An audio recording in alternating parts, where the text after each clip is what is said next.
I'm waiting for another member of the committee, and then we'll begin. Senator Ellis, we will begin with 7:49, so you'll be first off. But give us another minute or so.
Welcome to the Education, Health, and Environmental Affairs Committee on today, March 3rd. We have 3, 6, 7, 10, 12, or 13 bills. We will begin with 749. That will be followed by 683, Senator Kramer. Then we will have that part of the day, that will be Kagan Day. The Vice Chairwoman has 3 bills, 644, 747, and 831. Then we'll go to Hartford County and Senator Gallion, and then we'll complete the rest of them. For those new to the committee, the sponsor will go off first, explain the bill. They'll be followed by their lead witness, who may use up to 5 minutes, but is not required to use 5 minutes. Other subsequent witnesses can use up to 2.5 minutes. If you do not need to read your testimony, please feel free to just speak from the heart and share your experiences with us. That being said, if you need to make sure your points are covered, obviously you may read your testimony. If you don't complete your testimony in the allotted time, obviously there's written testimony, and all the committee members will have copies of that written review. I have one message I have to read first. And also, if you're here for a delegation bill and you're speaking on behalf of a delegation bill, we cannot move it until we have a letter from the specific delegation. Okay, we're going to start with 749. We'll start with Senator Ellis. He'll be followed by Jacqueline Lee at the University of Maryland, Ian Hurd, and Deotha Sweat, and I'm sorry if I'm butchering that.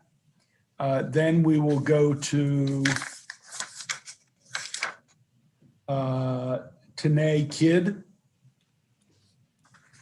Then we will go to Ongisi Chiel McKenzie and Malachi Macon, who are favorable with amendments. Then we'll take questions. Then we'll move to the opponents, and they include Tina Wilson, Linda McLaughlin, and Amanda Stewart. So we have plenty of witnesses on this bill. Knowing Senator Ellis, there's going to be some controversy. So his bills are always challenging all of us. So we appreciate that of Senator Ellis. So Senator Ellis, you're the leadoff person today, so please present 749. Yeah, thank you, Mr. Chairman, members of, esteemed members of the Education, Health, and Environmental Affairs Committee. Thank you for your, for this opportunity to present Senate Bill 747, which is a local bill, a Charles County bill having to do with the Board of Education and the memberships. Currently, the Board of Education members are elected at large, countywide. And currently we have major parts of our community, our county, not represented on the board. The majority of our citizens are not represented on the board. You know, and in this era, I mean, we're working so hard on a lot of equity issues in Annapolis this year. And I'm so proud of this body that we're taking up. We're not hiding from these equity issues. We're addressing them and we're working to correct it. And I strongly believe that this is one of those issues in Charles County which needs to be corrected. We have other districts in Maryland that have district-wide voting for the school board. That means not county-wide. You know, we want to increase the opportunity for all our citizens to participate in democracy.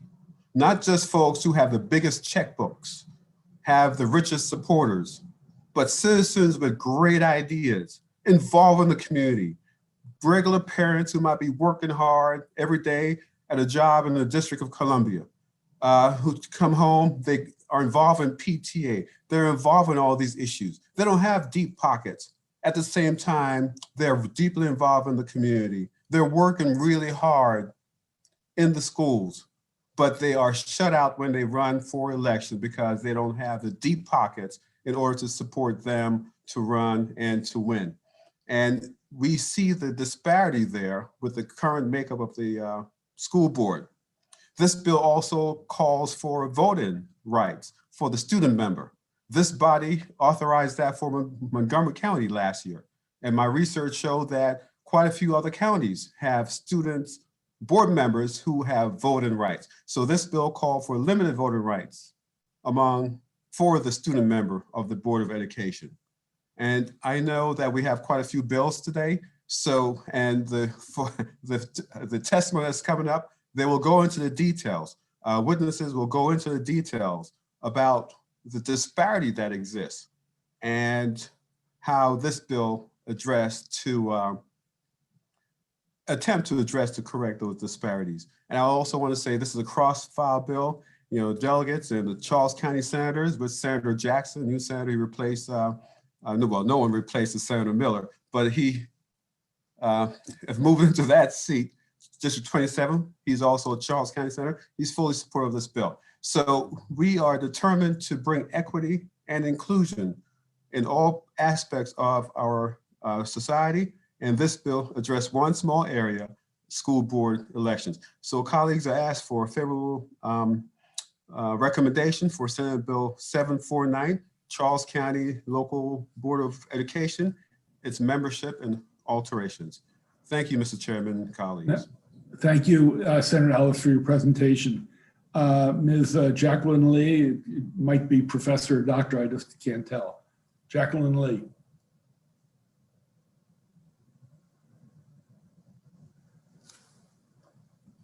Is Ms. Lee here? I don't see Ms. Lee on here yet. Okay, we will move on and we'll come back to her. Ian Hurd.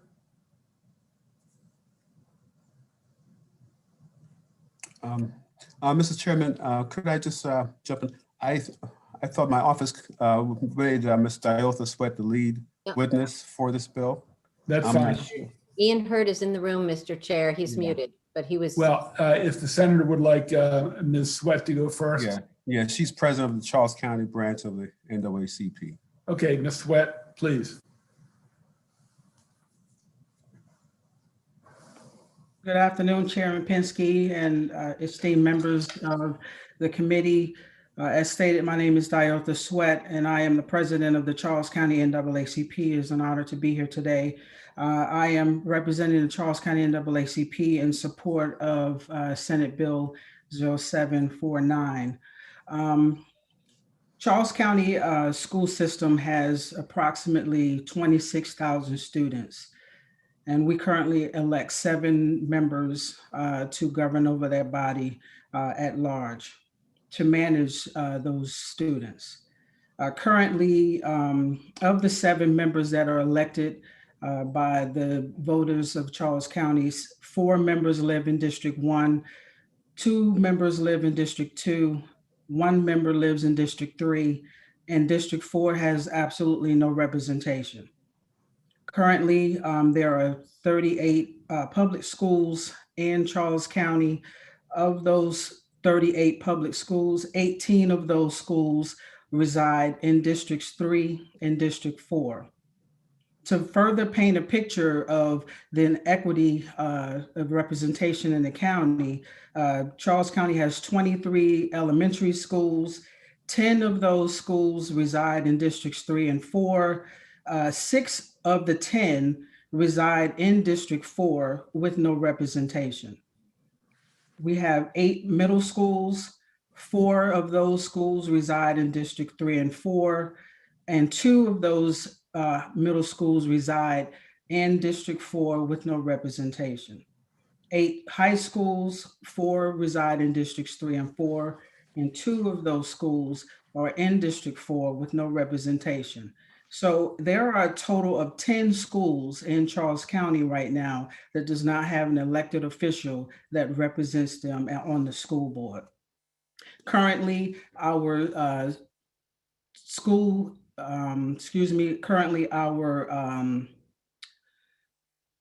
teachers union endorses members to be on the board. And to date, 6 of the 7 members are endorsed members from our school union. So again, the equity representation is not there.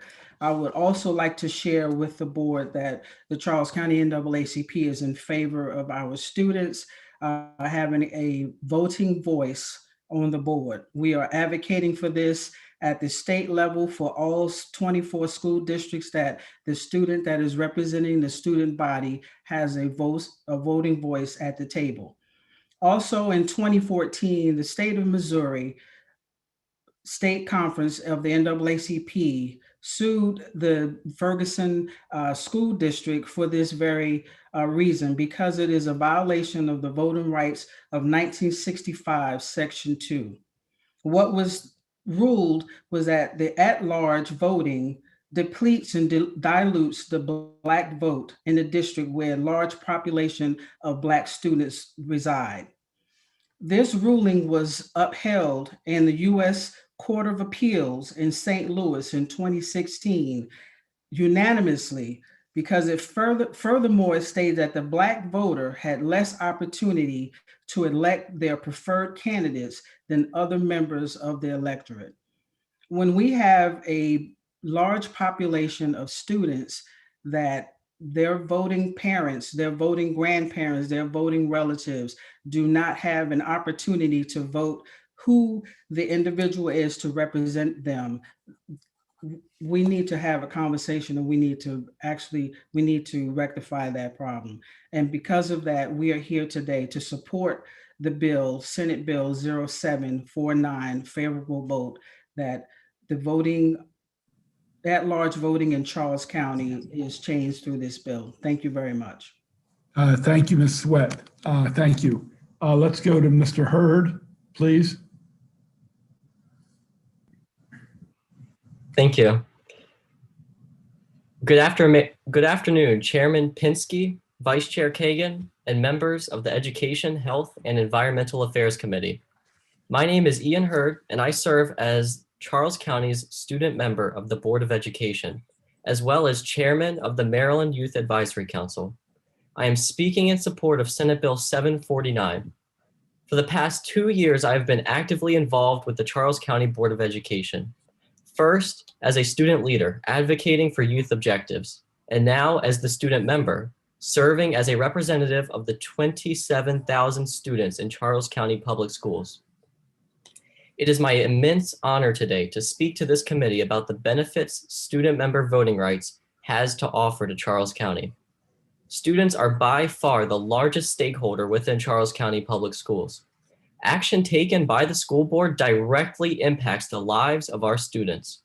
With this in mind, we think including our largest stakeholder with 1 vote and thus weight in our decision-making will benefit not just the students of Charles County, but the entire institution of public education itself. Student members are a window straight into the classroom, bringing issues that may have otherwise been overlooked and underestimated to the board's attention. Student members have proven their worth in boardrooms across the state.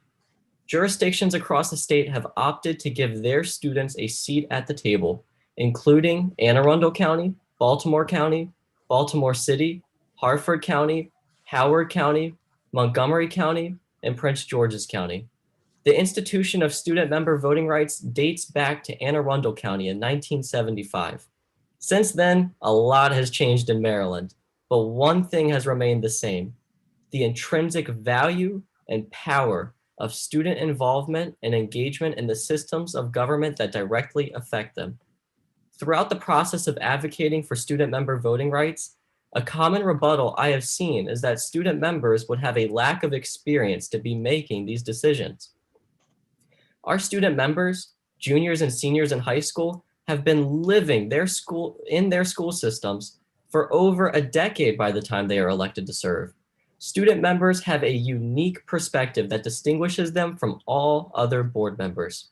They not only take part in the decision-making process, but they directly see and live through the implementation of those decisions.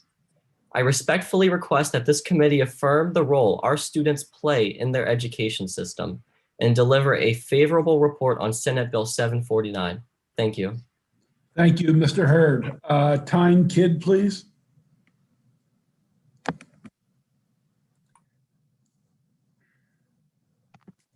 Please, Ms. Kidd. On behalf of Charles County, on the behalf of Charles County Association of Student Councils, I'm Tanae Kidd, the president of CCSC, and I'm here to advocate on behalf of students from Charles County.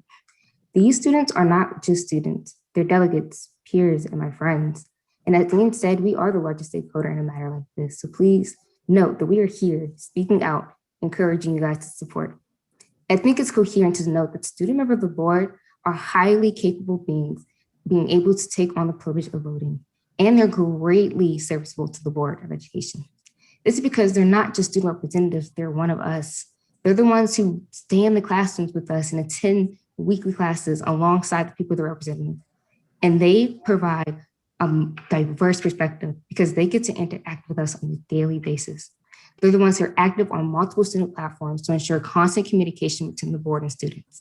And they provide clarity on all student matters. They ensure that no matter what, students' voices are heard. In previous years, you can view student members of the board and see that they're the ones who create the forums. They attend individual school meetings and SEAs and clubs. They host those discussions that are necessary to ensure that multiple perspectives of students are advocated upon during our board meetings.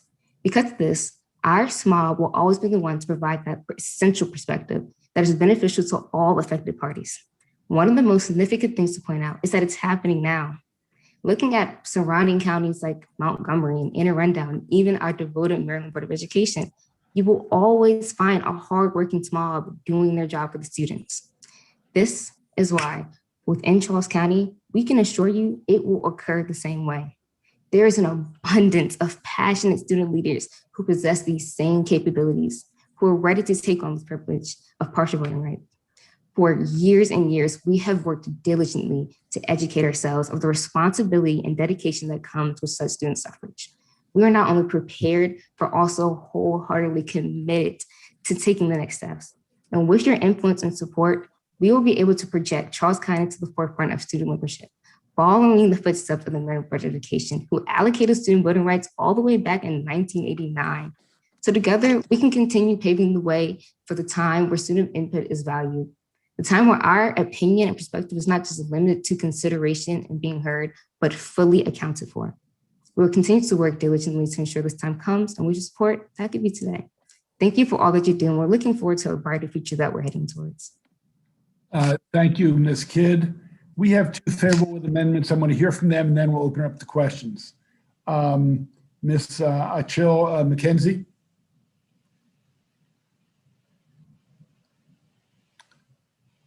Hello.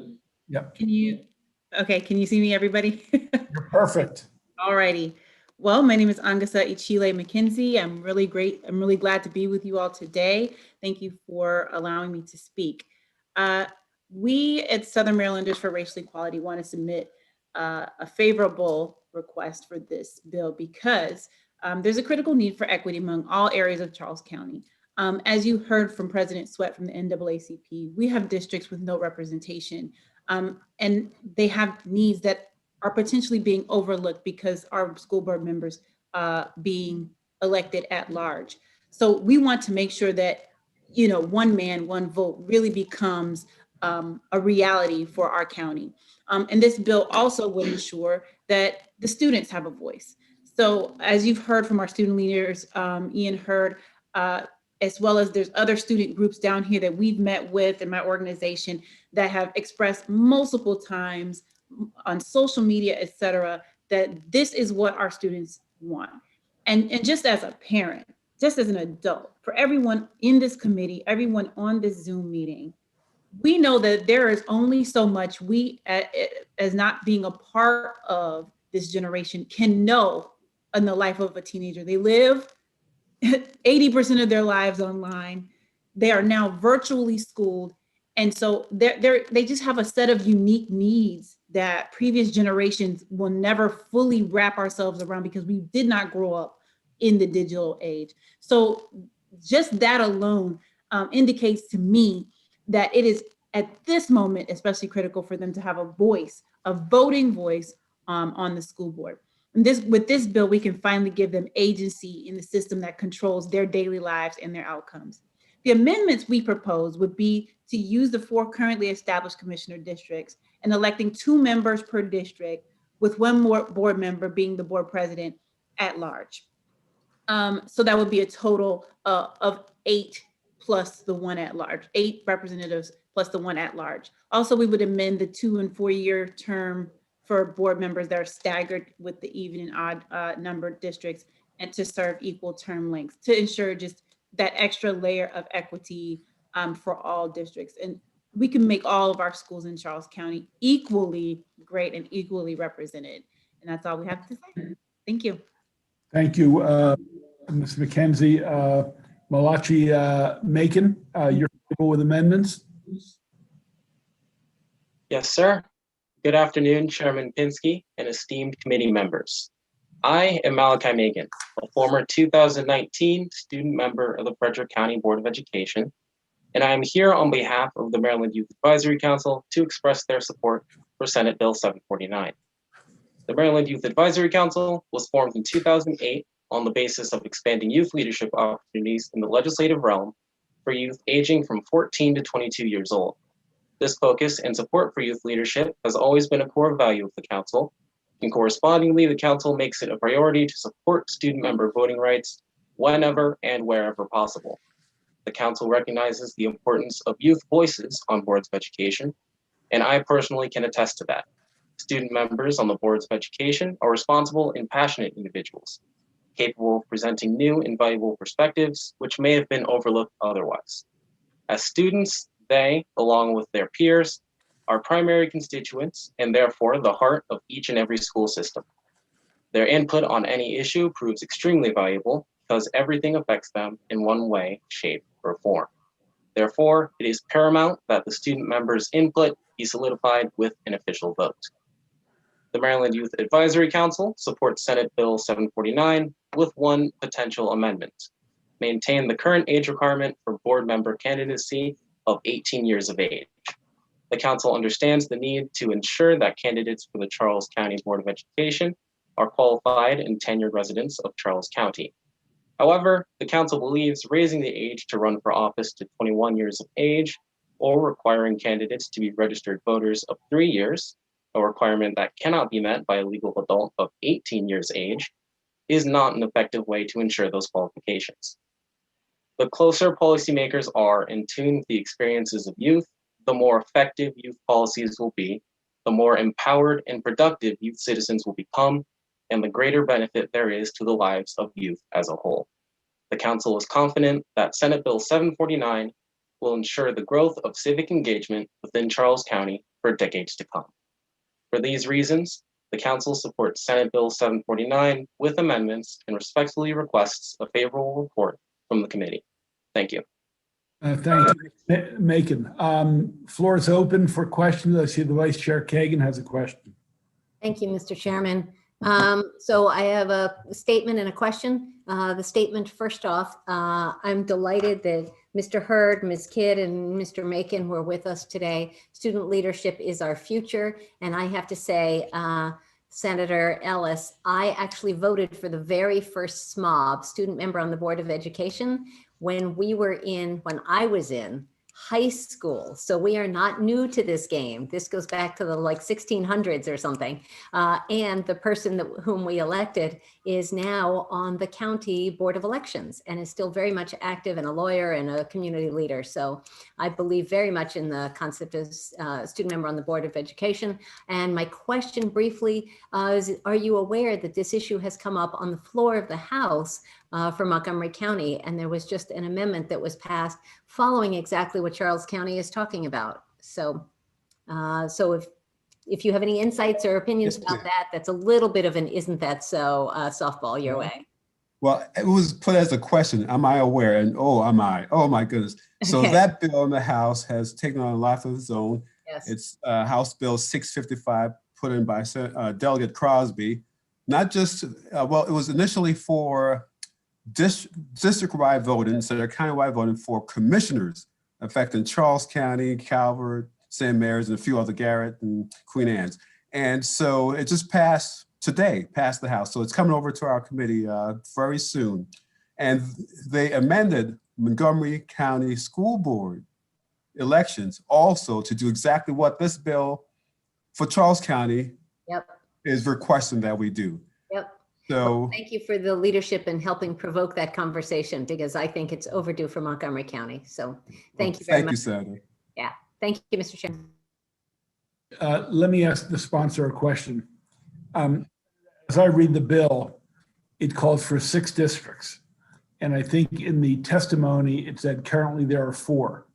Now, Ms. McKenzie or Ichil McKenzie suggested retaining the 4 and having 2 from each district.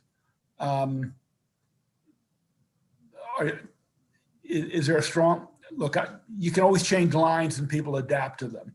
You know, they feel more comfortable if it's the same district. However, if the districts were shaped in such a way as to be discriminatory, that's also a problem. So I guess my question to you is 6 or 4, is there a strong opinion? And if so, why? Yeah, thank you for that question, Mr. Chairman. And so I've had extensive discussions with the stakeholders in the county, and I would definitely be willing to accept Mrs. McKenzie's amendment to have 2 board members for each of the current commissioner districts. There are 4 current commissioner districts in Charles County. So that'll be 8. So that will be very familiar to the voters. And so I'm very open to accepting that amendment and to submit that for a voting session. Thank you very much for that. Okay, we're going to move to the opposition. I see no further questions. Let's start with Tina Wilson, a member of the Charles County Board of Education. She'll be followed by Linda McLaughlin from the Teachers Association of Charles County. And then they will be followed by Amanda Stewart from Charles County government. Please. You need to unmute, Ms. Wilson.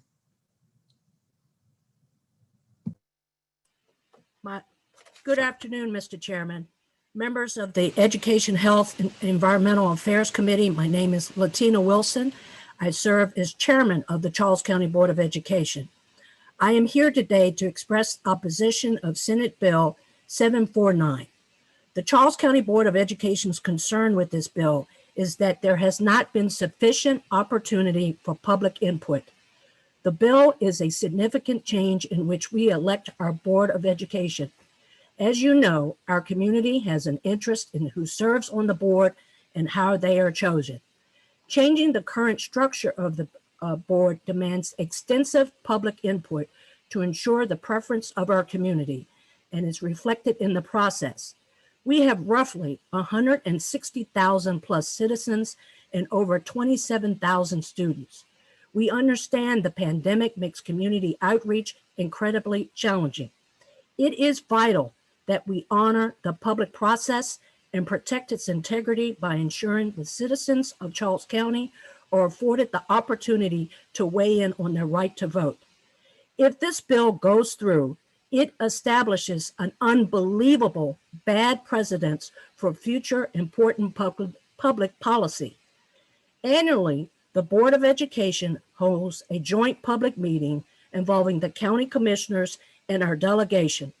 This past year, there was no discussion about this bill.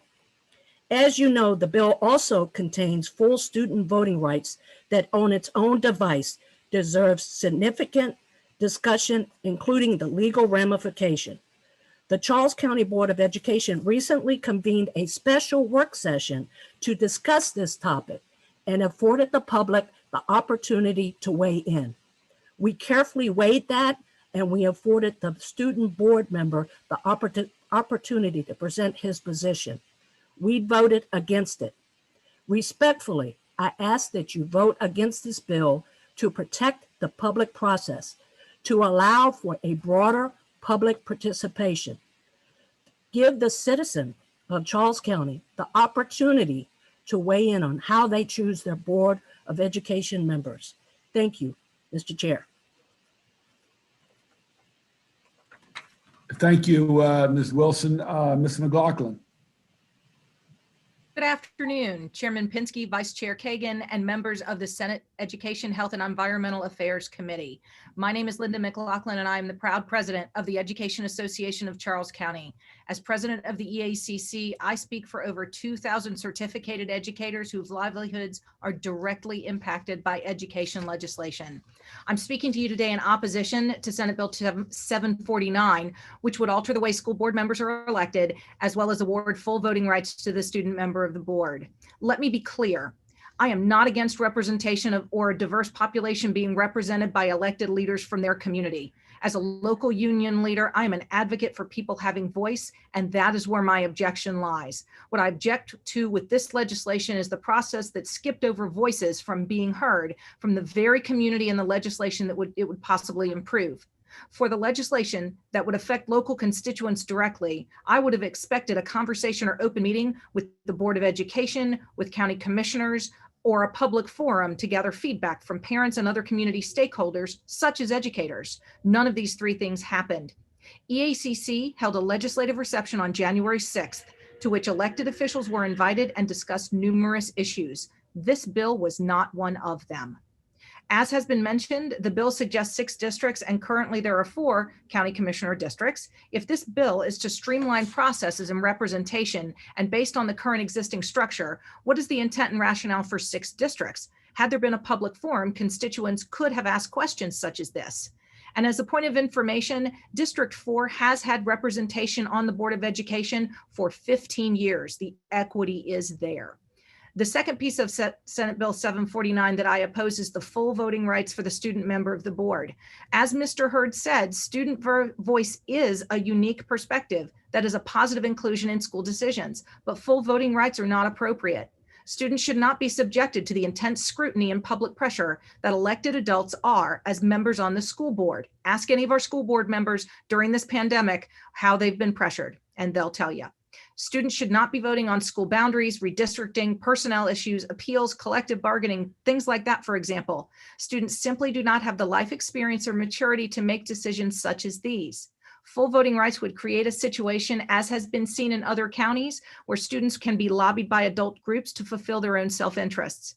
I urge the Education, Health, and Environmental Affairs Committee to oppose this bill. Though the intent was good, the improvements in representation might be positive, the process that was implemented seemed overreaching and without public and locally elected input. Democracy where there is no transparency is not democracy, nor does it engender trust or faith in our elected officials and institutions. It is my hope that this bill could be studied over the summer to provide time for public input to be sought and incorporated into the legislation. Thank you very much for your time. Thank you, Ms. McLaughlin. Ms. Stewart. Yes, good afternoon, everyone. Thank you, Senator Pinsky and committee members. My name is Amanda Stewart. I serve as a Charles County Commissioner in District 3. I am also a mom and an educator for over 20 years. I'm joining you today in opposition of Senate Bill 0749 in its entirety. The one first point about redistricting, I am against that, but I'm here today to speak specifically about the full voting rights for a student government member. Now, as an educator, and I've taught in middle school and high school, and I know that we have some fabulous students and especially being educated in Charles County, Maryland. I am concerned specifically about the voting age of the member. The bill is presented stating that the member could be in the 11th grade or 12th grade, which means the member can be 16, 17, and 18. Well, if you look at the bill, it states that the school board members would have to be of age 21 to run for that office. Well, if a 16, 17, or 18-year-old is sufficient of age to make voting recommendations on the full board, why not set the age at 16, 17, 18? Well, I think most of us would have various reasons why we would vote against that. Now, I'll give you an example what happened in December in Howard County. The parents in Howard County filed a lawsuit because the student cast a vote to keep schools closed for returning to in-person classes. The suits that were brought forth by the parents argues that giving a high school student the right to vote on school board decisions violates the Maryland Constitution because the student is not 18 years of age and is not eligible to vote in elections or to hold an elected office. So as a resident of Charles County, I take it very serious when I vote for the school board members. I attend the various meetings that we have, and I listen to the whole host of folks running for that position. I expect that the folks that I vote for and the people that are elected into that position, I can hold them accountable for the choices that they make. I can reach out to them and ask them questions about their decisions and their votes that they make. That will not be appropriate to do with a child. As an educator, thank you so much. Okay, as an educator in the state of Maryland, we are not allowed to communicate with students because of their underage. It would be inappropriate to give full voting rights. Thank you. Thank you. Okay, questions for the opponents? Questions for the opponents? Let me just make one comment, and I assume isn't that so? For Ms. Stewart and others, as I understand it, around the state, there are various levels and degrees of voting rights for students. It is not an all or nothing. Some have partial voting rights on certain areas and not on personnel matters, for example, or on budget. So there are many variations on a theme. It's not like you have to be all in or all out. There are some counties that have tried with partial voting rights and then have expanded them as the person holding the student position showed maturity and responsibility. So I'm not advocating, I'm just saying there are variations on that theme. I think the bill is fairly clear. I think we've heard both sides. I see I'm sorry, Senator Washington. Wanted to ask and then thank you all for coming, and also thank you, Senator Ellis, for this bill. I'm a strong advocate of student rights, and also these three students have just, I think, testified with a level of decorum and intelligence that you should all be very, very proud, and I think they'd all be great board members. I had a question about the redistricting. It sounds like the sponsor is saying that he's open to maintaining the existing redistricting, but just separating out so that ensuring that each side is represented. Are you less opposed with that amendment, specifically on the redistricting part? Does that affect your position? Thank you. Well, no, I was going to ask. I mean, that was for the opponents. For the opponents. Oh, I'm sorry. I'm sorry. Could I hate to do this? Can one of you speak and respond to the senator? maybe the board member, Ms. Wilson. Thank you. Okay. Thank you, Ms. Washington. Our position is we want the public to weigh in on this before we consider a position. This bill is woefully not understood amongst the citizens of Charles County. We have always tried our very best to be accommodating, to make compromises, but the position of the Charles County Board is this bill is of such significance and it has so many possible amendments that the public needs the opportunity to weigh in on this. So, and then just one more follow-up question, just has this issue ever, just for background, has this issue ever been brought up before? Is this, you said it wasn't brought up last year, but has voting rights for students ever come up before to the board? Not to my knowledge, Ms. Washington. This is the first. Oh, I thought you said you voted against it. I thought you said you listened to it. We voted on a special work session that just took place this past November because it was just brought up, and we allowed for the public process. And this was the first time during this administration that this was even considered or discussed. And mind you, thank you. It was a public process. I appreciate it. Thank you, Ms. Wilson. Thank you, Ms. Washington. That completes the hearing on Senator Ellis. I'm sorry, Senator Patterson, you have a question? Yes, I do. Thank you. Thank you, Mr. Chair. And let me thank those exceptional students who before us this afternoon to talk about participating in the electoral process. I guess I'm a little appalled at the strong, what I see is strong opposition to rather work with and work out situations as to opposed to drawing a line in the sand, if you will. I would like to ask Ms. Wilson and Ms. McLaughlin, I believe, what is it and how much time you think it would take to get the public fully involved? And I mean, you got a legislative process here. You got 3 delegates, you got a senator, you got a board of commissioners. I mean, what would be so great and so important that it cannot be done in a few weeks?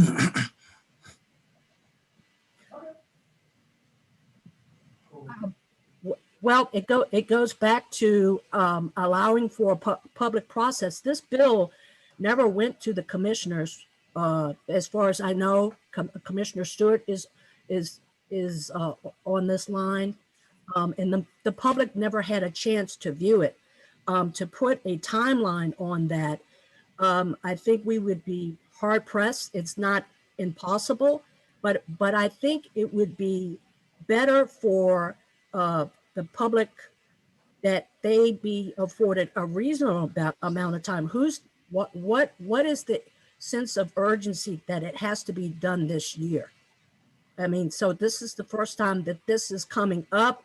There hasn't been any town halls. There hasn't been any public participation, say from the county commissioners and the delegation that is open to all of the citizens. So why not afford the public, given that we're under pandemic circumstances, this bill represents a significant change. So thank you, Ms. Wilson. I think you answered this question. Thank you. Yeah, and Mr. Chair, if I could just say, I like this bill and I can't wait to support it. Thank you very much. Yeah, I would say to the opponents, if voters were asked, would you like a local representative who could be, or just state, countywide representative? Students on Charles County. I think we know how that vote would turn out. And that's not to say process is not important, but I think we can offer speculation, isn't that so? Okay, that completes the hearing on Senator Ellis's bill. We're going to move to Senator Kramer, 683, permanent absentee ballot list. The senator will be followed by Joanne Antoine, Rishi Shah, and Linda Cohn. There is no opposition. And as we know, the senator appeared before us on another bill, and obviously they overlap and relate. So this is not a new topic, but Senator, please Please share with us your thoughts on this bill. Thank you for that, Mr. Chair, Madam Vice Chair, members of the committee. Ben Kramer introducing Senate Bill 683. The chair is absolutely correct. There's a little bit of a theme to this legislation and the legislation that I introduced previously to the committee, and that is trying to ensure that everyone who wants to cast a vote is given every best opportunity to do so. This is an issue that I have been working on for better than a decade now. In fact, the bill that you all have before you right now is the same legislation I introduced over a decade ago.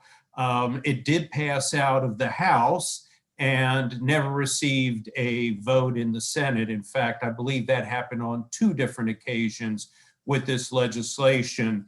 And it's very straightforward. The bill simply provides that any registered voter in the state that wants to receive in every election a vote by mail or absentee ballot will receive it. They don't have to keep going through a process with every election. They let their local board of elections know this is the way they would prefer to vote, that they want to receive their ballot in the mail. They have an option to do it online. This bill provides for the option to do it, although it's becoming rapidly antiquated, by facsimile as well. But the goal here is to give everybody an opportunity to participate in our democracy and to encourage voter participation. And I'm at a loss as to why anyone might be hesitant or concerned about providing that opportunity to all of our registered voters. And with that, I certainly would welcome any questions. As I said, very straightforward bill. And Mr. Chair, as I said, happy to answer any questions about it. Not at all complex. Senator, would you mind if we take the other 3 proponents and then take questions, or do you have to rush back to committee? That's fine. I've already been with you thus far, and okay. I stay tuned for Kagan Day. I didn't know you were a masochist. Just kidding. Just kidding. A little humor to lighten things up. Great bills, and I love my vice chair. Let's go to Joanne Antoine, please. Ms. Antoine. Yes.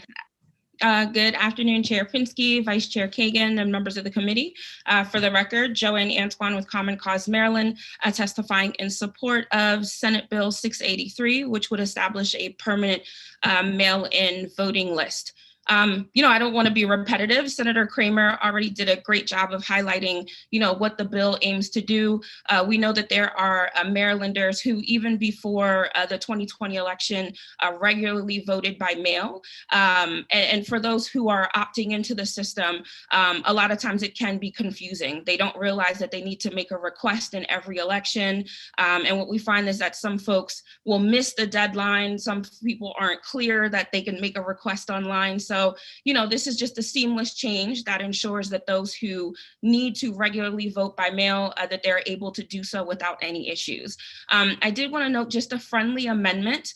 The bill really doesn't outline how to handle ballots that are undeliverable. It's mentioned in there, but there's no, I don't have the bill in front of me, but it doesn't specify. So we'd recommend just adding a language that says that if a ballot is undeliverable in 2 consecutive elections, that they be removed from the permanent list. Also just requiring advance notice for voters that their ballot is on the way.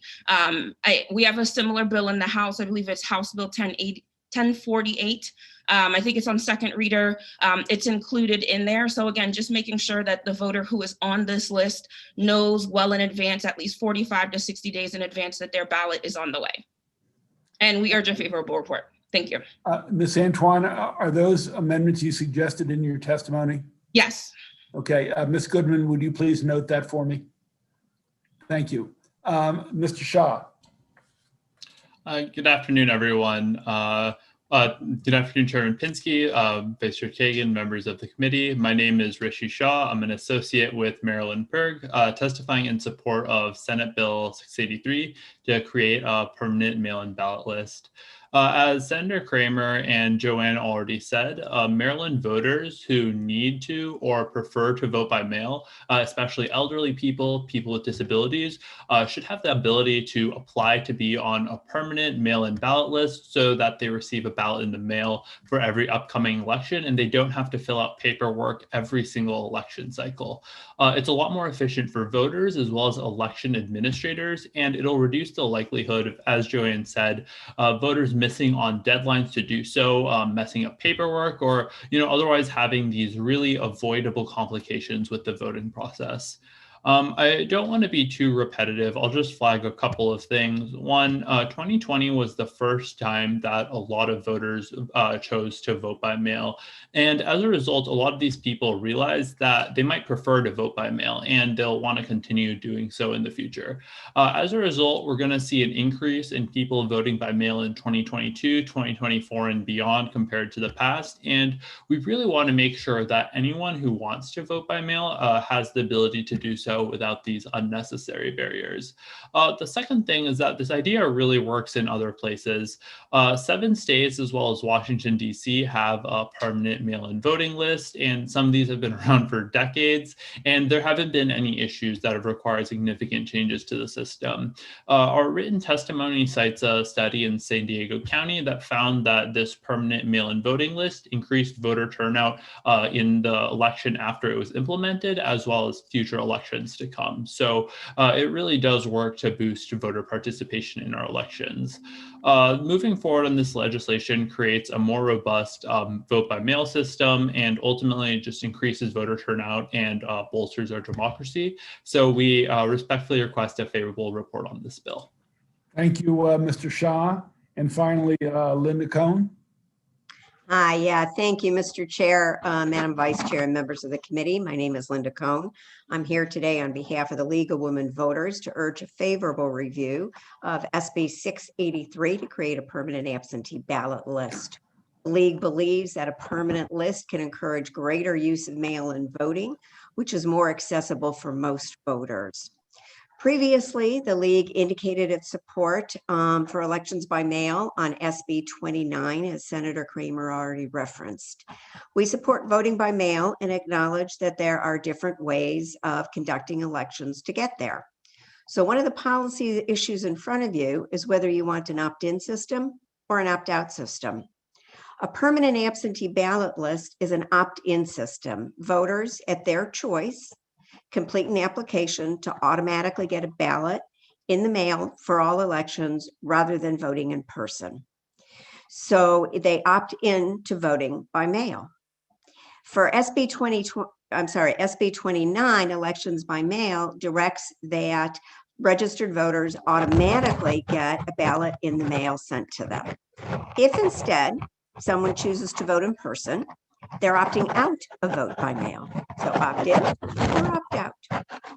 A permanent absentee ballot list can be a means for transitioning over time to more voting by mail. It has the advantage of giving voters time to adjust to the shift in voting procedures, because it is a shift.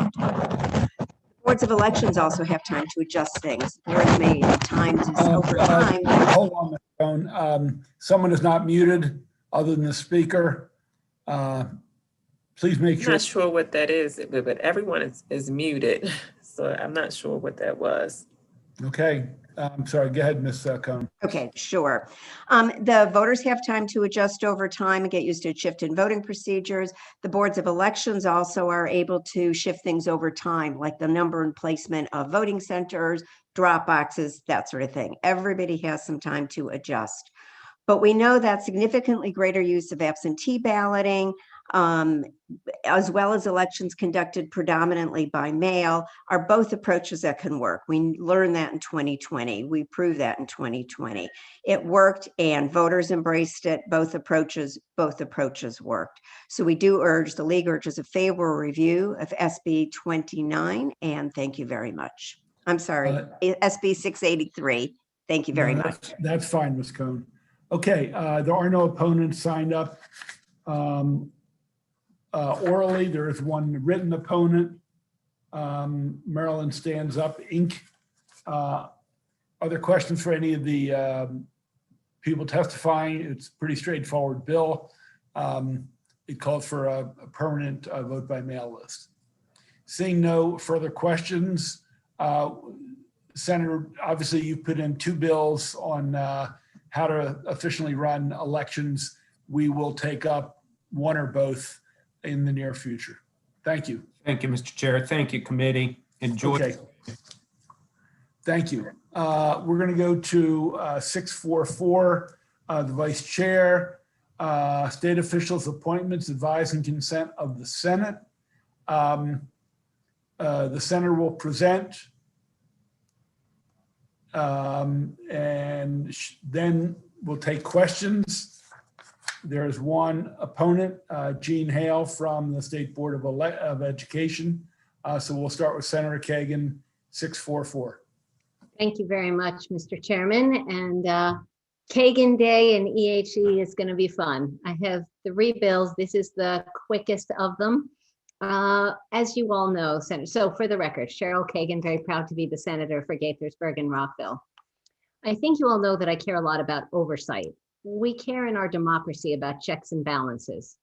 When a governor of any party at any point picks their cabinet, they go through executive nominations to make sure that they're qualified, to learn about their policy priorities. They are virtually always approved. They come to the full Senate after going to executive nominations, and they then are free to do their public service for our state. The challenge comes in some situations where they don't come back around and there isn't the same level of accountability. So this bill just does a few quick things. If a governor is elected to a 2nd term, the members of the cabinet who have served more than 4 years would be required to come back into executive nominations. It's another bite at the apple. It's a way to have a conversation, see how she or he has been performing, what their goals are for the 2nd term, and just to have that opportunity to have a conversation. That doesn't happen currently. And a lot of cabinet secretaries do not serve 8 years, but if they serve for more than 4, I think they should come back. There are 2 other agencies that are critically important without a similar lack of oversight. So the first is the administrator of our State Board of Elections. For that person, I suggested that they come back after 5 years, not 4 years, because let them get through a whole election cycle, be able to decompress and evaluate, let the legislature do the same. And again, this person is evaluated in the beginning when first nominated, and I want to make clear my written testimony wasn't quite precise on that, but that person has been through executive nominations and been approved in the full Senate, but then can be around for who knows when, how long. But after 5 years, I think there ought to be an opportunity to have a conversation every 5 years. The third category is the State Superintendent of Education. So as you know, the governor does not nominate that person. The governor nominates the members of the State Board of Education. That entity interviews, hires, and fires the superintendent. I believe that we should have the opportunity to talk to and question the superintendent of education. It doesn't have to be about issues. It certainly wouldn't be necessarily party oriented. Oh, and I meant to point out, I'm wearing red and blue today because I'm not partisan today. This is all just good guy stuff. But we need to have greater accountability. So this is a pretty simple bill. I do want to clarify a couple of things. The most important aspect of this bill is the effective date, January 1st of 2023. I want to say that again, January of 2023. This is not a gotcha at anyone in the Hogan administration. This is not a gotcha for the current administrator or the current superintendent. This is down the road, prospectively, to offer greater accountability, greater checks and balances. So unfortunately, the Maryland State Department of Education didn't seem to have read that or missed it, because they said, oh my God, how can we hire the new superintendent by April 12th? And we're going to have trouble hiring someone. So let me say again, 2023. The state superintendent should be hired now prior to Dr. Salmon leaving. That person should begin, and we hope that she or he flourishes and performs beautifully. We do need a clarifying amendment that, again, after 4 years, we'd love to have that superintendent come before executive nominations and then to the full Senate for official oversight and accountability. So I can be brief on this one, Mr. Chairman, because I know that that the other two bills will be longer. I do want to mention this is not a new idea. President Miller and our Attorney General Frosch brought this idea back in 2006, and Senator Simon Ayer, our friend and committee colleague, proposed a term limit for the superintendent, the administrator of elections. So the concept of having some ability to have a conversation, I think, is important. So with that, I will defer to Ms. Halley and then take any questions from colleagues. No, we'll take questions for the proponent now, and then we'll go to the opposition. Just one question, Madam Vice Chair. Mm-hmm. And again, I think at the end of the day, it says the same thing, but currently, in terms of the state superintendent, the bill takes effect October 1, 2021. And by then, it's likely that the state superintendent will be appointed. Hope so. And it would be when they came up 4 years later. 4 years after the start of their tenure, yes. So while it doesn't say 2023, it would be when their contract runs out and they're either renewed or a new person is selected. Because the 2023 date doesn't appear, I don't believe, under the section under State Board of Education. So big deal. So we can make a clarifying amendment to that, because it is not my intent at all to provide any disincentive from the very best person being recruited and installed as our new superintendent. But this would be, but for the cabinet officials, it's 2023. Got it. Yes, thank you. Okay, Ms. Hale, let's go to you. Sign up in opposition. Thank you so much, Chairman Pinsky and Vice Chair Kagan and members of the committee. And thank you for the clarification, Vice Chair Kagan, because you are correct. We did think that it was going to be interfering in the process for the current recruitment. However, I would say that we never really know if our superintendents are going to serve full terms or partial terms. And our concerns in this case were the timeframes for, you have to do stakeholder input and the recruitment, et cetera. And so I can see a situation there where there would be a potential that a superintendent leaves and a new superintendent needs to be seated, and it is outside the time when the committee is in session. And so I think that that is one concern. The other thing I would say is all of the members of the State Board of Education have to be confirmed by the Senate. And there are some additional qualifications that the Senate is looking to put in place to make sure that they feel comfortable with that representation. And the board takes this very seriously. We are in agreement with the Senate that this is one of the most important decisions that we will make in terms of how education will unfold in the state, and we are at a critical time of transition. But the blueprint says that this transition period will go on for a long time. So I think it has to do with, we welcome and are enthusiastic that the Senate finds education an issue of importance, and you want to have input, and we welcome that input in terms of our continued dialogue. But we never want to impair the operations of the department or the superintendent by these considerations that may be political from time to time or may be out of sync. So we have in the past tried to comfort the members of the Senate by being confirmed and by getting stakeholder input when we're looking for a superintendent. And we would like the process to continue to have that integrity. But I thank you very much for considering the current search and making sure that the current search is unencumbered because we are certainly in a critical time with the recovery from COVID and the implementation of the blueprint.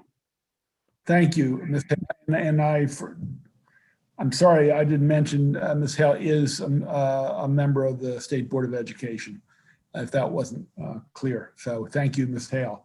Questions for Ms. Hale, who is opposed to the bill, although with concerns, I think. I don't want to put words in her mouth. Seeing no questions, that concludes 747. We will move on to 831, Senator Kagan, Election Reform Act of 2021. The good senator will be followed by Emily Scarr, Janet Millinson, Joanne Antoine, and Charlie Cooper.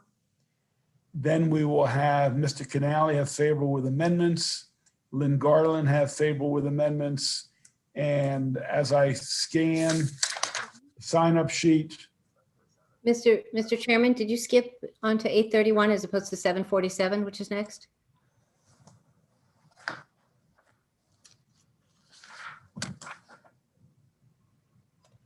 oh, I apologize. Thank you, Vice Chairman. Thank you. 747, membership contract management ballot drop box voting system financing. Again, it is sponsored by Senator Kagan, followed by Kevin Canali and Luann Blake. The rest is written, and I do not see anyone signed up either orally or written as in opposition. Senator Kagan. Thank you so much, Mr. Chairman. Again, for the record, Cheryl Kagan, very proud to be the senator for Rockville and Gaithersburg. I'm going to start by showing you my very favorite campaign button. It says vote or you have nobody to blame but yourself. I strongly believe that.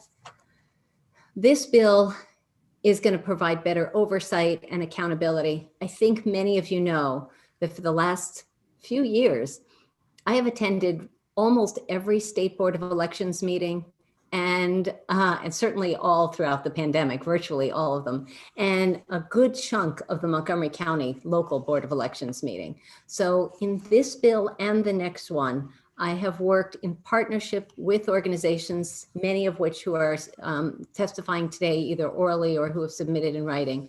But these are my recommendations for best practices.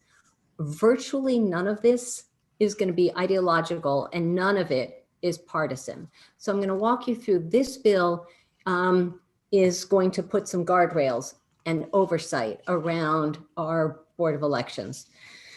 So the first piece, the lack of fiscal oversight and the lack of accountability in the way we vote in Maryland has caused real problems for our 24 counties. I think you all know, but again, for anyone watching, last year in 2020, in the primaries, we had everybody sent a ballot. Every registered voter was sent a ballot.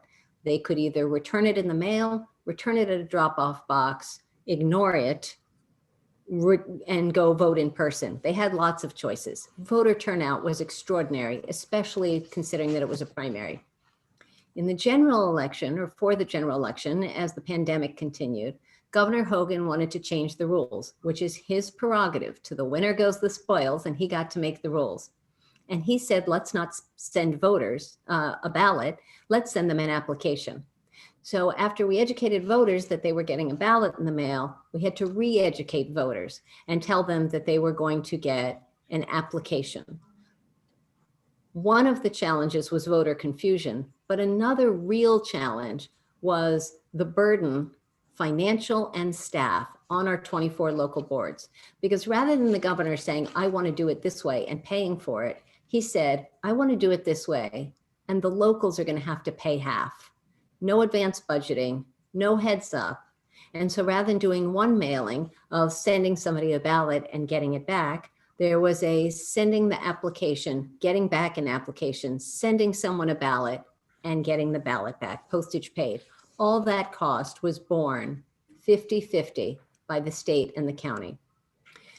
There needs to be better accountability, better transparency, better openness and all that. And that's what this bill proposes to do. So first off, I want to thank our State Board of Elections. Chair Michael Kogan did a great job. He just retired. Each of the 5 members really were heroic. They had lots and lots of meetings, including emergency meetings. And I suspect that you all join me in thanking your local boards of elections, the board members and the staffers who put in untold hours. So I don't want anything in this bill or the next one to be seen as critical of our board members or our staff, because I think they all did the best they could. And I think in Maryland, we had an excellent election. Both of these are from lessons learned. So first, there's not enough fiscal oversight. I started doing this. Part of that is board makeup. We have 5 members currently. They're all appointed by the governor and they come to executive nominations, which is fine. I think the board would benefit with a couple of things. First off, I propose to add 2 members, one from a small county, one from a large county, that would be jointly appointed by the President of the Senate and the Speaker of the House. The one other addition would be a non-voting member of Mayo, the President of Mayo, the Maryland Association of Election Officials. These are the people who understand what it's like on the ground every day in our local boards of elections. Not hypothetically, not the policy, but the really what it takes to get it done. Non-voting, but in the room officially so that their voice can be heard at all the meetings. So those are my suggested changes. It would go from 5-member board to 7 plus 1 non-voting. So 8 human beings, but 7 votes. Still an odd number, still totally manageable. The other thing that's going to be important is, and I talked to Secretary Chris Cavey about trying to get more diversity, not just geographic, demographic, ethnicity, age, profession, and all that on the board. But we really have a need to have somebody with cybersecurity expertise, with procurement, with an understanding of working with the disability community, with inclusion and diversity. We need some folks with a different insight and a different perspective when some election policies are considered. So rather than needing to find, a cybersecurity expert who's a Republican who lives in Garrett County, like that would be insane and not possible. We just ask that the governor consider those areas, cybersecurity, procurement, diversity, and disability, as he or she is making their nominations. So that is, but no change in party affiliation. The majority party, the governor's party, would still be the majority on the State Board of Election. Fiscal responsibility. We have had too many instances in recent months and recent years of contracts being approved without the board knowing about it, contracts going before the Board of Public Works without the Board of Public Works knowing what was in them, let alone being approved by the Board of Elections, sorry. There needs to be much greater transparency when we're talking about what taxpayer money is being used for, who's paying for it, and what's the process.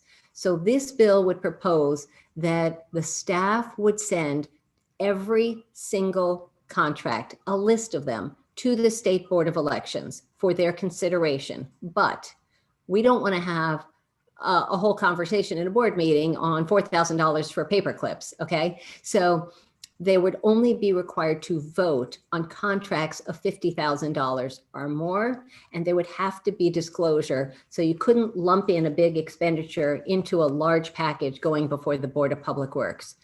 The Board of Elections would have to debate it and vote on it. They would have that kind of accountability. The next really big piece about this is who pays for what. And you may remember just a couple of years ago when we passed postage paid absentee ballot return, which was great and important. And it was in this committee's wisdom and that was Senator Hester's bill that I worked with her on. And so in the committee's wisdom, we said that should be paid 50% by the state, 50% by the counties. But there's a lot of other language, and Kevin Canale from Maryland Association of Counties can speak to this better than I can. But there is language that is basically in uncodified language from about 20 years ago. And it's not in law as to who pays for what.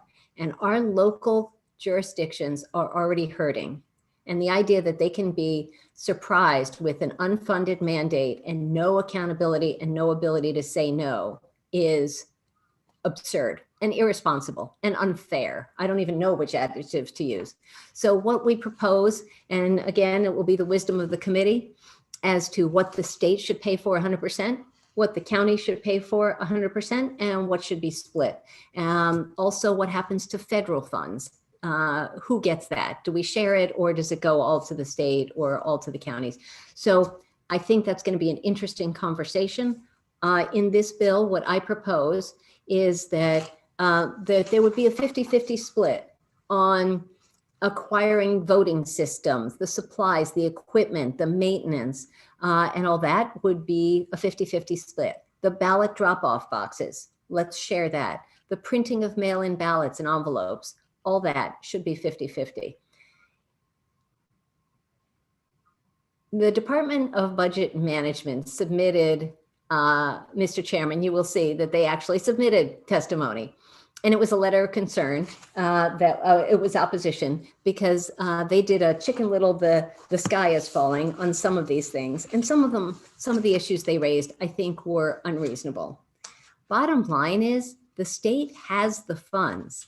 The counties are hurting and they need to be able to justify, county leaders need to be able to justify to their taxpayers, their constituents, how much is being spent and on what.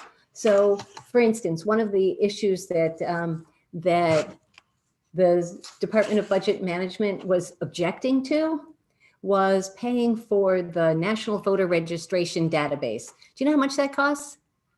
About $32,000 a year. They are raising concerns over things they should not. That's spare change for them.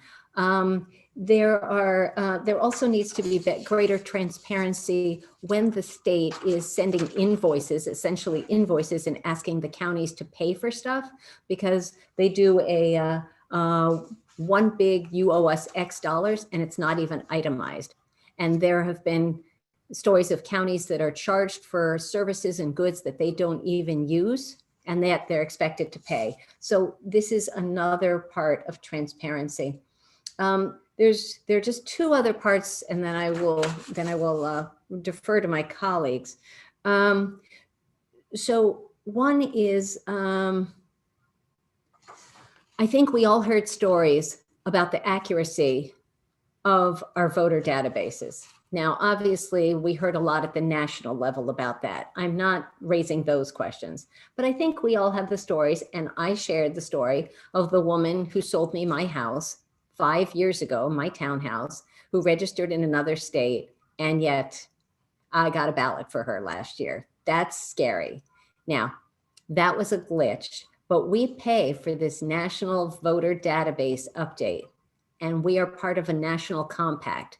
There are 32 states in the District of Columbia that do that, as well as the local counties maintain databases, the state pays for that, updates databases, and Jared Demarinis is here with the State Board of Elections who can answer a lot of the details on this. I don't want to get into all of that, but I think we need to establish parameters to make sure that our voter databases are updated regularly. So what I'm proposing is at least 4 times a year. That would be election years and non-election years, to make sure that we are getting the data from ERIC, the Electronic Registration Information Center, that the state or federal entities, any reliable source of information, death records, Social Security Administration, wherever they're coming from, that should be updated regularly so that we have more accurate voter rolls. So that's that section. And then the last thing is in both this bill and the next one. It doesn't have to be in both, obviously, but just to mention it, in California, there were sort of phony baloney drop-off boxes that were set up. So if I'll use one of our guys. If Common Cause were to, and they wouldn't do this, but if Common Cause were to set up a drop-off box and they collected them, the voter wouldn't necessarily have the confidence that that ballot would be delivered appropriately. And certainly if it's an interest group or a political party.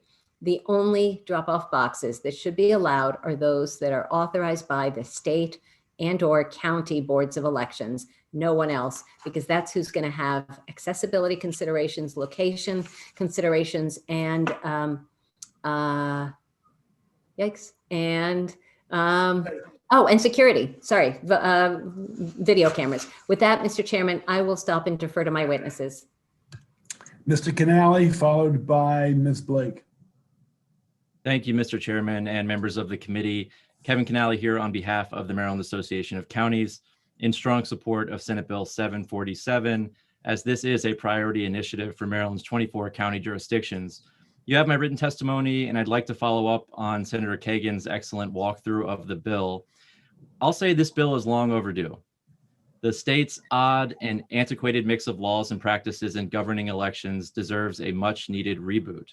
This bill will clarify and update election laws with an emphasis on fairness, transparency, and accountability. There are two major issues here for county governments. Number one is transparency and accountability for the state board, which too often makes unilateral decisions without local input. Counties and our local boards of elections who actually run the elections need to be at the table for these major contract and procurement decisions as part of a true partnership with the state. The bill accomplishes that by requiring SBE to take necessary and appropriate steps to provide transparency and accountability for all of these transactions, which will afford ample opportunity for local governments and for Maryland voters to provide input. So what does that accomplish? What does that mean, transparency and accountability? I'll give you an example. So too often, again, the counties find that the state board staff or the state board just made some big commitment, right? Let's say it's selecting a vendor for a new technology, and the only input from the county is that you're going to pay the bill, right? We've seen multi-million-dollar election projects come before the Board of Public Works, and they mention a funding source that comes from a vague and obscure term. That term is special funds. And there's no explanation of what that means, but I will tell you what it means. It's code for we're going to bill the counties. Now, that's not what I think of when I hear special funds. The term makes it sound like the state has special funds somewhere to take care of these costs, but in reality, it means we're going to send the counties the bill. And fortunately, you all have typically asked good questions about that.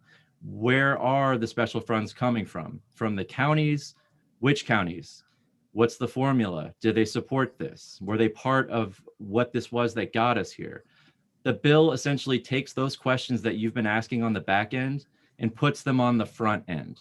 So the next time we see a multi-million-dollar project, everybody will know what's going on. The counties are paying for it, then we'll know about it. We'll have prepared our budgets for it. It's just the right way to do this. So the first piece of this bill, transparency and accountability, this is good government stuff, and it should be a no-brainer. The second piece, as Senator Kagan mentioned, is funding fairness. Now, she mentioned that since 2001, the state has relied on uncodified language from one bill to govern the funding responsibility between the state and the counties for voting machines and other related systems. However, this statutory language is vague.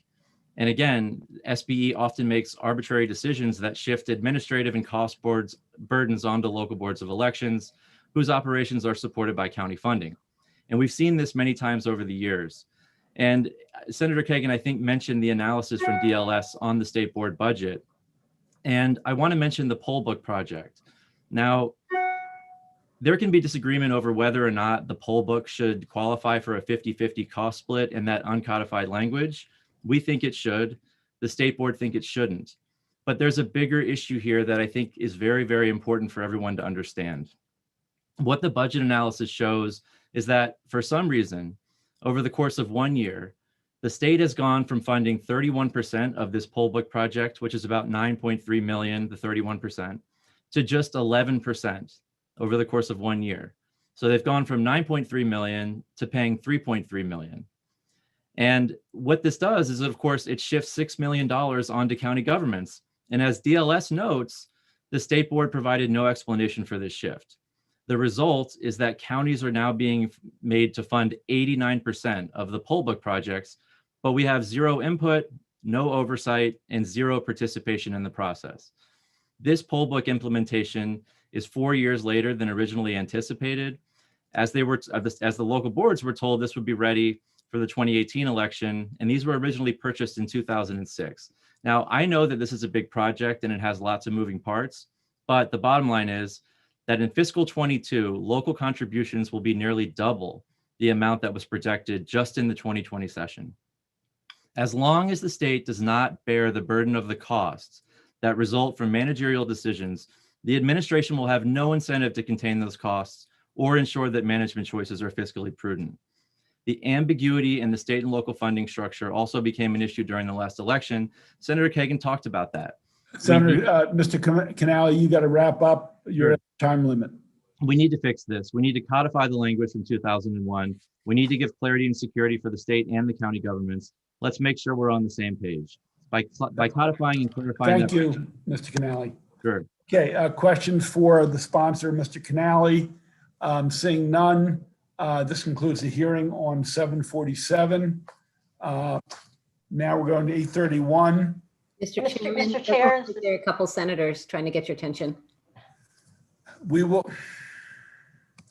allow a few short questions, ladies and gentlemen. We have the next bill is going to put this one to shame, and then we have more bills in a voting session. So just be aware of that. We'll be here till 10 o'clock tonight. Senator Carosa. Thank you, Mr. Chair. And my question is for Mako, please, for Mr. Canali. I was reading through Mako's testimony and focusing on, you led with fairness, transparency, and accountability. And I wanted to ask, because I'm hearing from some of your members locally, especially when it comes to working with the Board of Elections, questions of safeguards have come up as well. And I didn't know, with Mako, maybe we can follow up with the Senate sponsor offline on specifics, but I just was a little bit, I guess, surprised that I didn't see anything in the testimony from Mako about, some of the concerns I'm hearing about putting some safeguards into our overall process. Thank you, Senator Carosa. I don't think that's in this bill. I know there are other bills that address that, and I'm certainly happy to talk offline more about that if you'd like. Okay, and I'll talk to the Senate sponsor, because I think whenever we're talking such major reform as is being proposed, that we would also want to have a serious conversation about safeguards. Thank you. Sure. Thank you. Further questions? Seeing none, that concludes the hearing on. Mr. Chair, Louanne Blake with the National Federation of the Blind. I'm sorry. I apologize. Okay. All right. Thank you. I'll only be a few minutes. No, that's fine. I apologize. Thank you, Mr. Chair, Vice Chair Kagan, members of the committee. I am Louanne Blake. I am a member of the National Federation of the Blind of Maryland, and I appreciate the opportunity to testify about SB 747 on behalf of the members of the NFB of Maryland. We support the bill's addition of a member to the State Board of Elections who has expertise on and can advocate for the rights of voters with disabilities.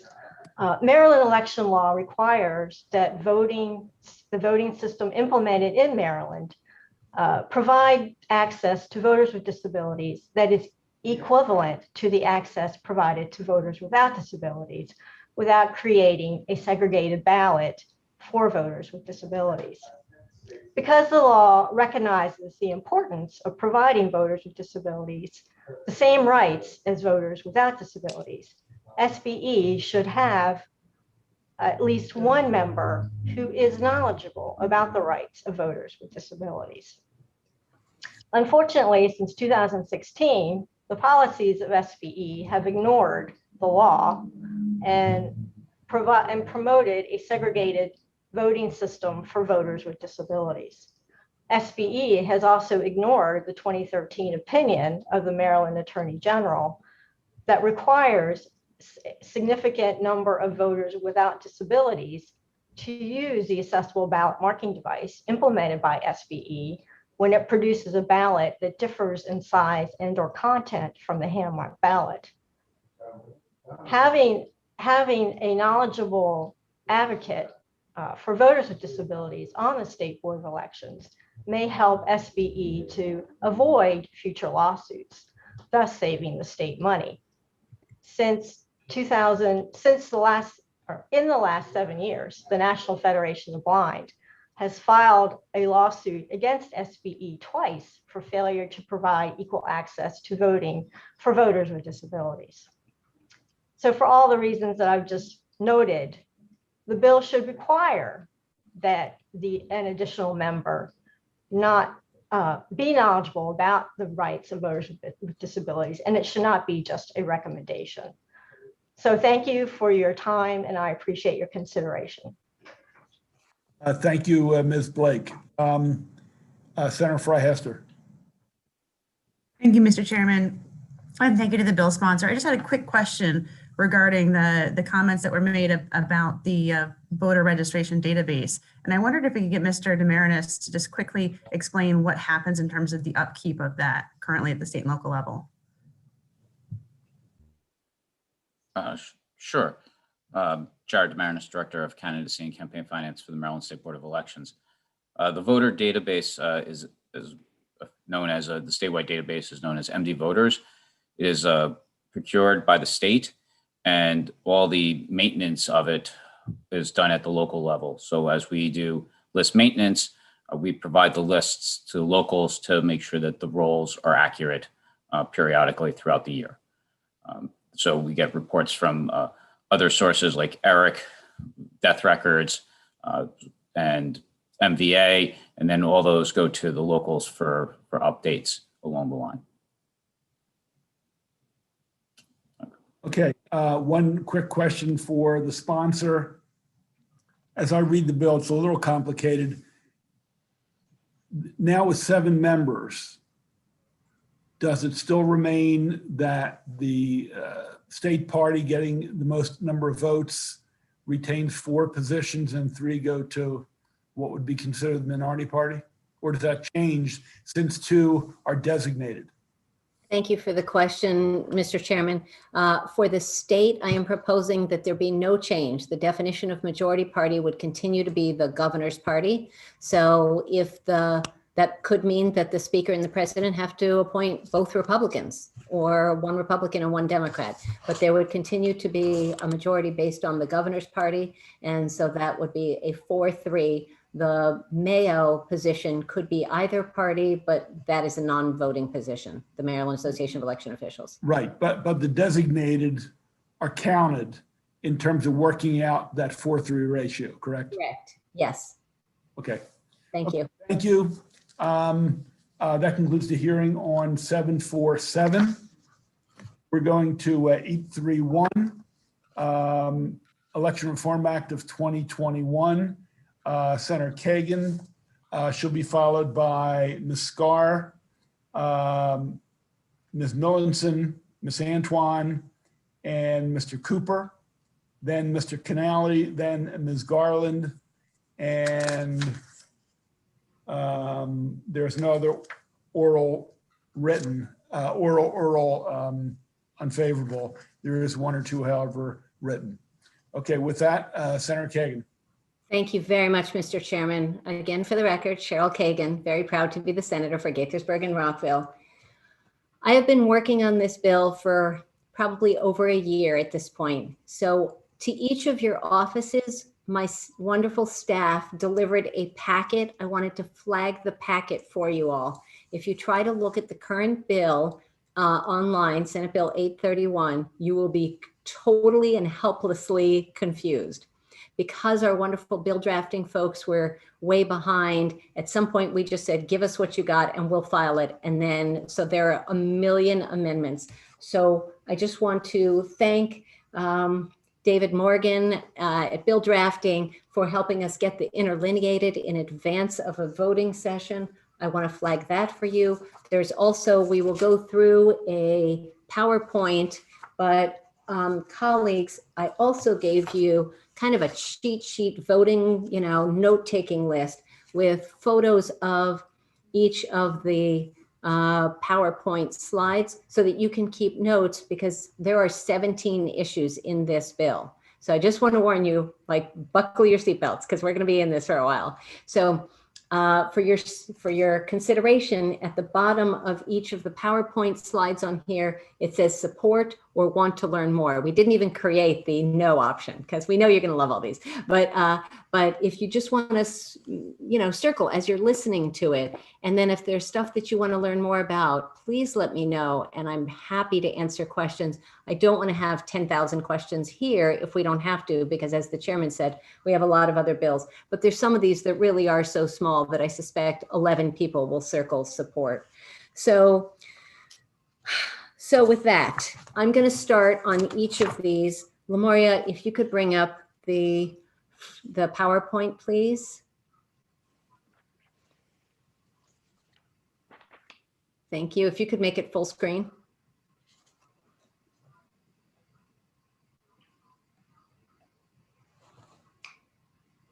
Lemoria, what's that? It's F, what is it? I'm here. Just bear with me. I'm coming.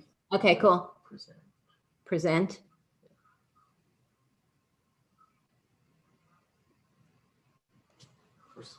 There you, no, not the first. No, go back, please. There you go. Okay, thank you. All right. So again, this was both because of the possibility of there being a cap on our number of bills, and because some of these issues are so tiny, I did not want to bring one bill at a time and one issue at a time. So go ahead, Lemoria.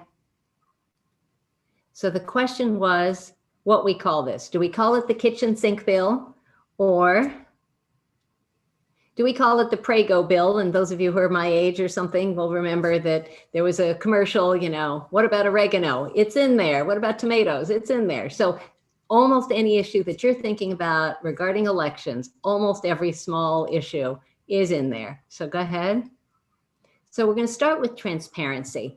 Now, we're all for transparency, and this committee for the last 3 years has passed transparency proposals that I have brought, and we have enacted them in law, and yet it's still not enough. It is maddening that even though the State Board of Elections was required to post the agenda 48 hours in advance, live stream, post the minutes, it still wasn't sufficient. They didn't post literally 86 pages of meeting attachments that were discussed and that the press and advocates were not able to follow along with. They decided not to do video meetings, even after virtually every other board and commission was doing that during the pandemic.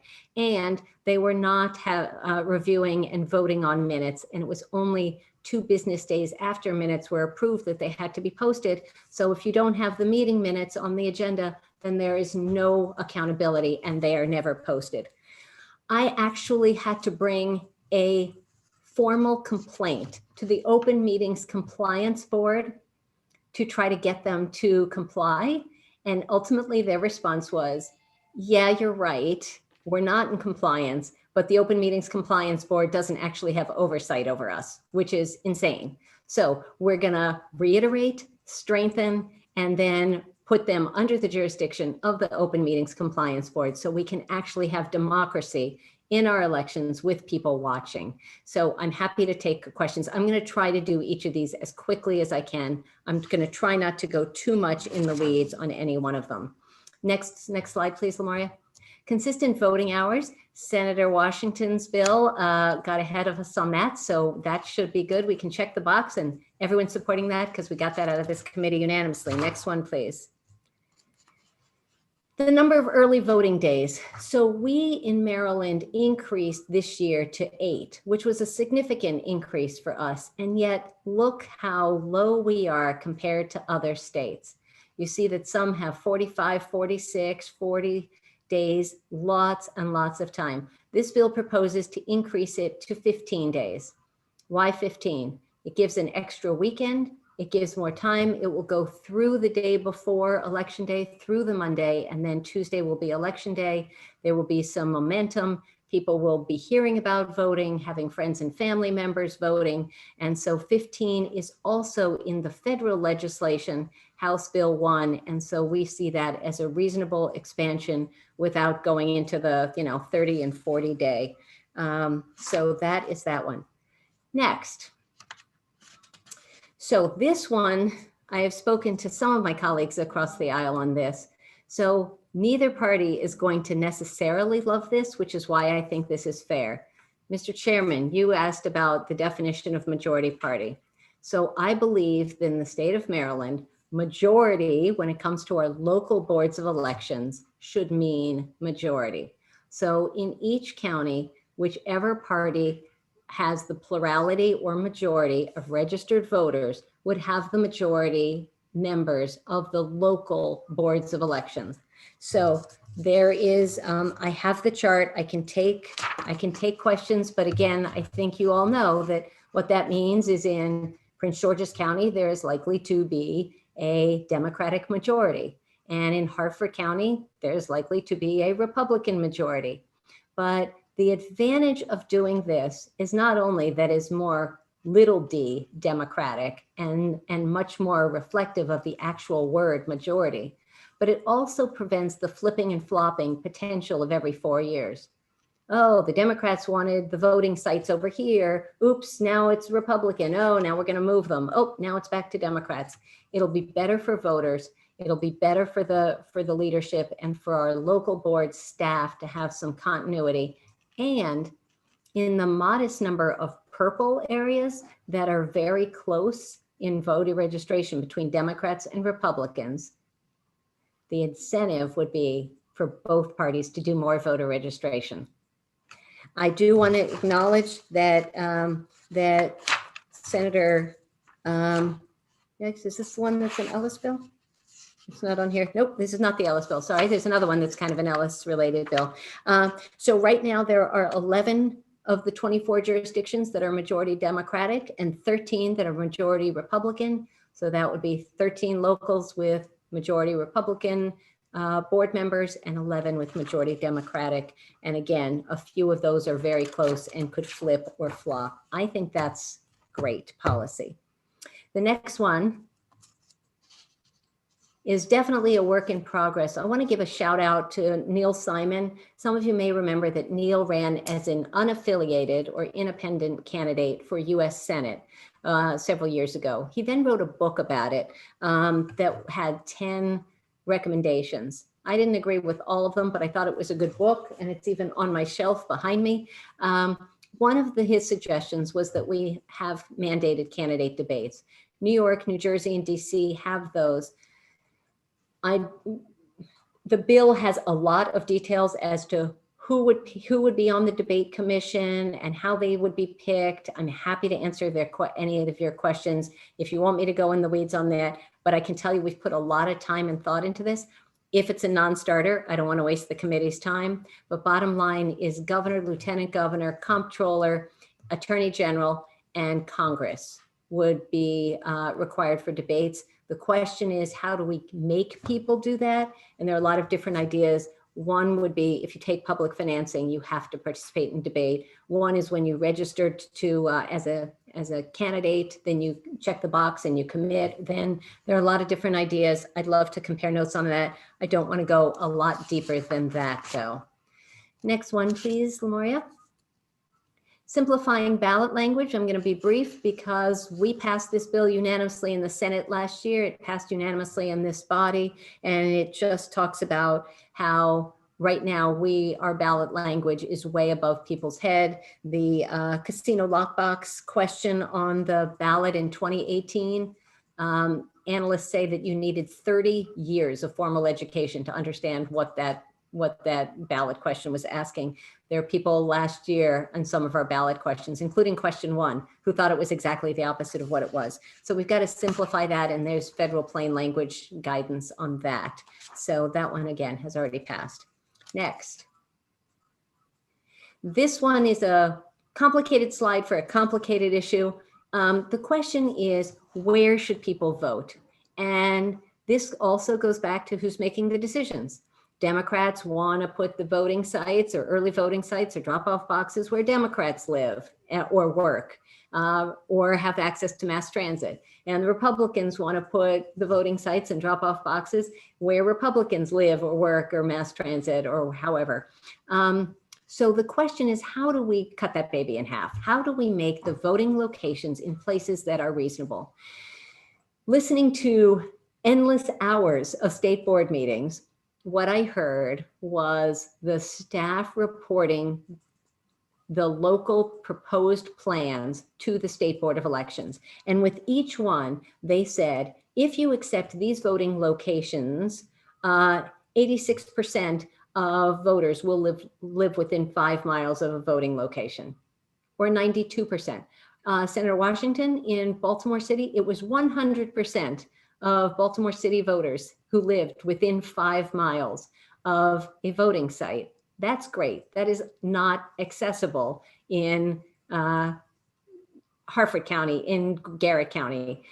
So in more rural areas, that's not a reasonable number and distance. So what we are proposing in the code currently, rural and urban are defined in the code.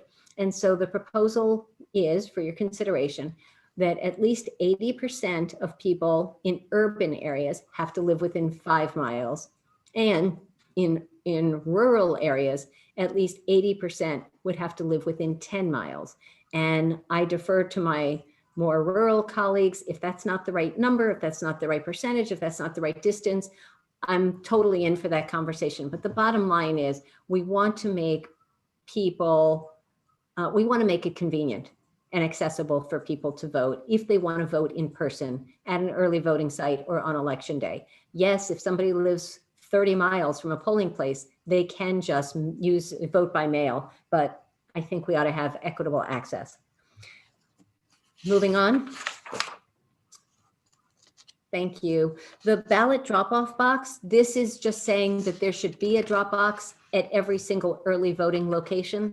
They were in many, but not all. But we ought to give people the option, because if they arrive at early voting and there's a long line, or it turns out the babysitter needs to go, or whatever reason, let's not make them go somewhere else to find a drop-off box. Let's make that easy. It was suggested that we amend and clarify to make sure that they should be easily accessible, on a curbside, and disabled accessible. So that's something that I would love to work with Mr. Demarinis and any of you all about, just to make sure that these are accessible. Moving on. Thank you. Current Maryland law says that every county can choose whether there are 2 envelopes or 3 envelopes. And that's a little confusing. So I'm going to show you exactly what that means. So when you get your ballot in the mail, and I am grateful to the election officials in Tacoma, Washington. So this is a carrier envelope that I hope can be seen, but maybe it can't. Okay, shoot, sorry, hold on. The carrier envelope is the outside envelope that includes, okay, this is the carrier envelope that includes all the voting materials in here. That's the ballot, the instructions, and all that. It might have ballots in other languages. It might have instructions in other languages. Inside, when we say 2 or 3 envelopes, there's the carrier envelope, this is number 1. There's the envelope that you would use to return the ballot, where you sign your oath on the back and you return this. What Senator Simonaire and others have expressed concerns about, and I share, is privacy. I don't think we ought to know, be able to know someone's political party, be able to possibly inadvertently see the candidate of someone's choice.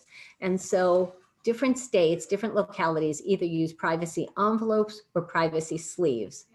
We talked to the National Conference of State Legislators, and they suggested for 2 reasons. One is ease of opening, which makes great sense. And the other is for environmental purposes, that we just use privacy sleeves. So you would put your ballot inside something that might look like this, a privacy sleeve, and therefore, as an election official confirms based on the oath, based on the date of, let's say, a postmark or something, this is an acceptable ballot, they can remove this with the privacy sleeve and no one can possibly see how someone voted.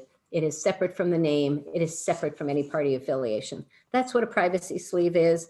16 states use them. I think it's time for Maryland to make clear that it's not the local option of 2 or 3, but that we should have privacy sleeves. And in the bill, it also is clear if somebody neglects to use the privacy sleeve, they forgot, they were confused, you could not reject a ballot for that reason. And that's in the bill. Moving on. The governor made clear this year that that ballots could be started to be processed and opened earlier than normal. It used to be that this was a very last second thing. It was all hands on deck, and you may remember it took forever to try to get results. By starting to process ballots earlier, that's how we can deal with personal demand and hopes to get the election results. Now, processing does not mean counting. Processing means they look at the envelope. Did it get here on time? Yes. Is it signed? Yes. Okay, this is fine. This goes in the yes, count it pile. It can be scanned. It can be put in a pile, but it cannot be tabulated until election day. So you can't push the button that says count, but shh, don't tell anybody. I want to take that off the table. This is just for processing. Now here's the advantage. For processing early, you can see whether there are problems. So let's go. Oh, so wait. So I'm just going to tell you, this bill proposes 18 days before Election Day, which is precisely the number that Mayo is asking for, the Maryland Association of Election Officials. So we chose their number. We were looking at 21 and they said 18. So we took 18, and I appreciate the leadership of Mayo. So moving on to the next one. The advantage to starting processing ballots early is curing. Curing means this ballot is about to be rejected. It's about to not be counted unless you fix this thing. This thing tends to be signing the oath. And if you don't sign and date the oath on the back of your envelope, this ballot, whatever's in here, will not be accepted, will not be counted. Well, if you're looking through the ballots and the envelopes, not the ballots, if you're looking at the envelopes 18 days in advance, 9 days in advance, 6 days in advance, plenty of time to notify the voter. If you don't get your act together, your vote isn't going to count. So what we say is that you have to send a snail mail first class letter to someone whose ballot is being threatened with not being counted, one, and either text, email, or phone call. You can do all 4, but you must do the snail mail letter, and then one of the 3, text, email, or phone call, to make sure that voters know that they're in peril of not having their ballot accepted. And the number of rejected for the June 2nd, 9.41% of ballots were rejected for not having a signature. That's crazy, almost 10%. And I even have the number in here, but I'm not seeing it. 19 states have some form of curing process. Let me just say that there is curing. There is a best practices in Maryland right now. The problem is that it is not consistent, and I don't think it makes any sense for this county that's got the staff or the funds or the passion for doing it to do better job of curing than others. I think this should be a one-size-fits-all, nonpartisan. Everybody should have the same access to having their ballot cured so that it counts. Deep breath, going on. Okay, next, ballot access. So we now let people who have never been registered to vote walk in, register, affiliate, and cast a ballot. But in Maryland, that same voting at that same day, the same time, if someone who is unaffiliated with either the Republican or Democratic Party walks in, they are given a ballot for school board. There is no reason that those two voters should be treated differently. So Common Cause, props to Joanne Antoine, who I already had mad respect for, but I'm going to read you something briefly from her testimony, which explained it better than I seem to be able to. Currently, registered unaffiliated voters who would like to register under a recognized political party to participate in Maryland's closed primary process must do so 21 days before the election. However, unregistered voters may show up in the week before the election or on election day, register, and choose a party affiliation. This disparity created by the deadline for unaffiliated voters is arbitrary, confusing, and an unnecessary burden. Over 766,000 voters in Maryland are currently registered as unaffiliated, and I think you all know that that number is growing, and that is the fastest growing portion of our electorate. Most of those voters register as unaffiliated to express their disapproval of the party that they feel should represent them, but few are aware that such a registration could affect their ability to participate in Maryland's primaries. Senate Bill 831 would allow for more voters to have a more meaningful impact on the democratic process in a way that would not materially impact the state's preference for closed primaries. So I want to be clear. So first off, this does a couple of things. First off, a Democrat could not register as a Republican. A Republican could not register as a Democrat. It is only for unaffiliated voters to shift to R or shift to D and then cast a partisan ballot. What we also are doing, and I want to give a shout out to State Board of Elections board member and former Senator PJ Hogan for this idea. Linda Lamone a couple years ago said, oh my God, we can't accommodate this because there are going to be thousands and thousands of people coming out and doing this, and we'll run out of ballot types. So we don't expect that, but if that were to happen, what we say is that anybody availing themselves of this process would vote using a ballot marking device, BMD. The electronic devices can be programmed for any style of ballots. And you know that the Attorney General, we've heard testimony recently, the Attorney General is concerned about the low number of people who use ballot marking devices. So if the probably handful of people who come in availing themselves of the option to cast a partisan ballot for either party is sent to a ballot marking device instead, that will help realize the Attorney General's goal. Okay, moving on and related to unaffiliated ballots, unaffiliated voters. Our circuit court judges are unaffiliated. They're nonpartisan. They are on the Democratic and Republican ticket, and yet an unaffiliated voter who wants to continue to be an unaffiliated voter does not have the right to vote for a circuit court judge. I think if it's supposed to be a nonpartisan election, that our unaffiliated voters should be able to vote for circuit judge. Speaking for just myself, and I don't do this in this bill, I don't think we should be voting for circuit court judges, but as long as they're on the ballot, I think every voter should be able to vote for them. That's it on that one. Lamaria, this is my district. You guys hear me talk all the time. This is Gaithersburg and Rockville right here in Brown. You can see that there are a lot of precincts. We have in our oversight hearings made very clear to the State Board of Elections, and while it is a burden that I acknowledge on our local boards of elections, I think we're clear for anti-fraud, for oversight, for verification, and many other issues that we want precinct level reporting that would be mandated in this bill. And all 5 states that have established vote by mail systems, I think you all know, Colorado, Hawaii, Oregon, Utah, and Washington, all of them require precinct level reporting. This is not something new. This is a little bit of a challenge. It's not impossible. It's not so onerous. Moving on. We are nearing the end, colleagues.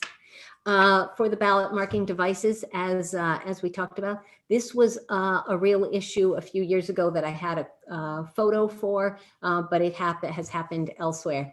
This is to the extent practicable. It's not going to be possible if there are 400 people running for state senate, okay?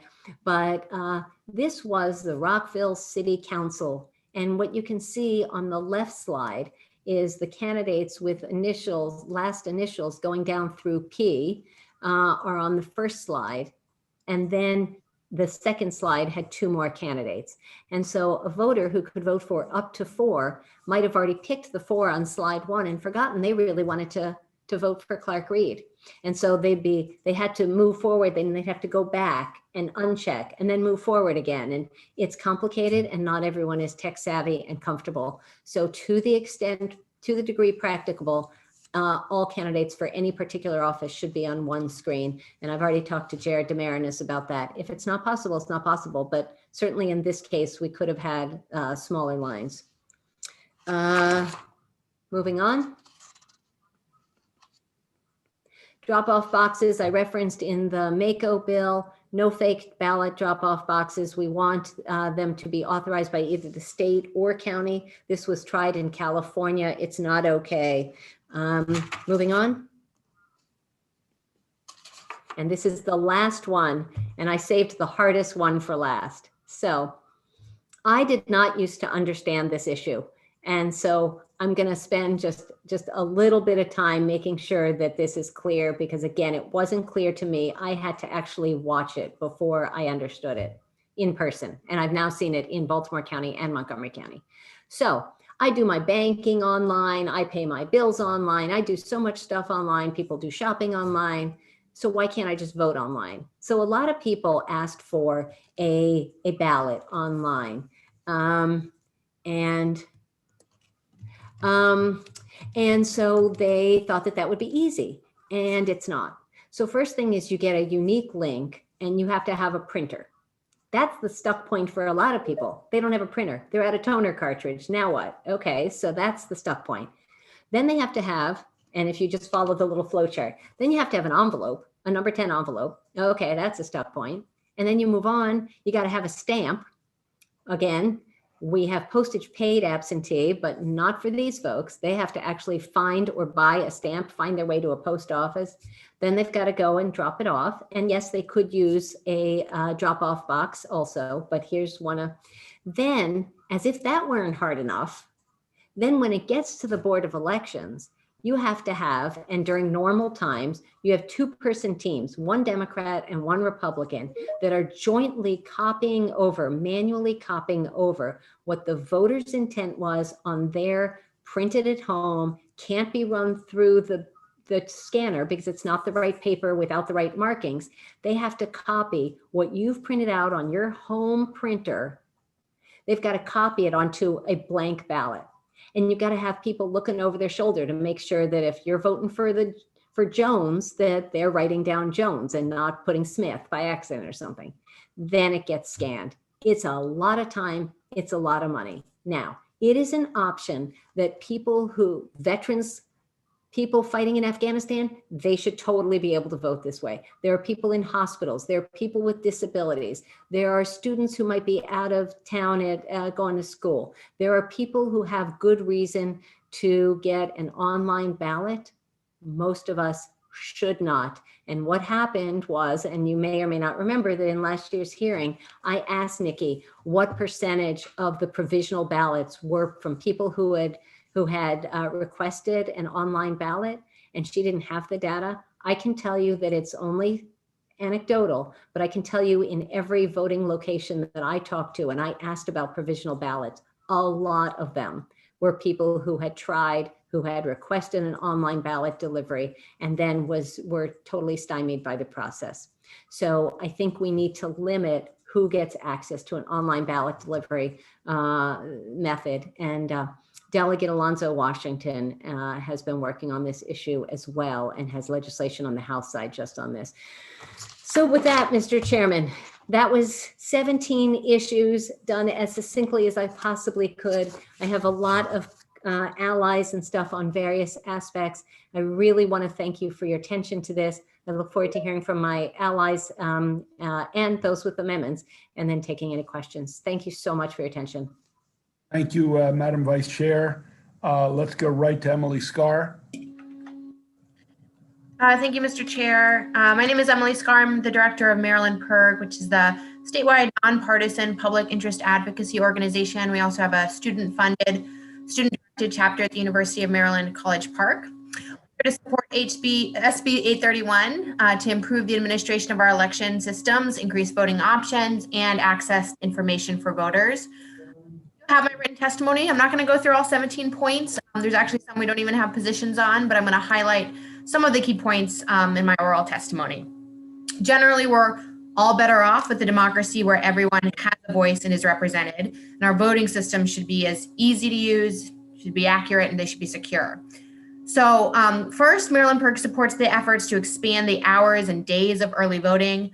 For many Marylanders, early voting provides necessary flexibility. So expanding those days as well as adding the morning hour options is useful for voters who want to be able to vote on their way to work, for example. And as the senator mentioned, this provision also already passed through Senator Washington's SB 596. So thank you for your work on that. Maryland PIRG supports having drop boxes at early voting sites and ensuring everyone in line to use the drop box on election day by 8 p.m. be allowed to cast their vote. If you're online to vote in person by 8 p.m., you're able to do so. So the same should be true for our drop boxes. I saw this as an issue during the June primary in Baltimore City. We also encourage the committee to ensure that the drop boxes are ADA accessible and to expand the number of drop boxes, which I believe you're addressing in other bills. Ballot drop boxes are safe and secure ways for voters to return their mail-in ballots, and they're also tremendously popular. The state board said that 2/3 of the voters who voted by mail during the June primary uses the drop boxes. I couldn't get the number for the general, but I think it was pretty high as well. And we expect to see a continued increase in interest in use of vote by mail. So it's important that we make the drop boxes permanent. And then as an added benefit, drop boxes save the state money because you don't have to pay for those return ballots. Even with the sunk cost of the having to buy all the boxes this year, the state board said it was economical. As Senator Kagan explained, adding the privacy sleeve for mail-in ballots makes sense. It's an extra layer of protection used in some states to strengthen privacy, and I think it's important to say that it's voluntary in the way it is drafted in this bill, so voters have the option to use it without risking losing their votes if they're confused about how to do so.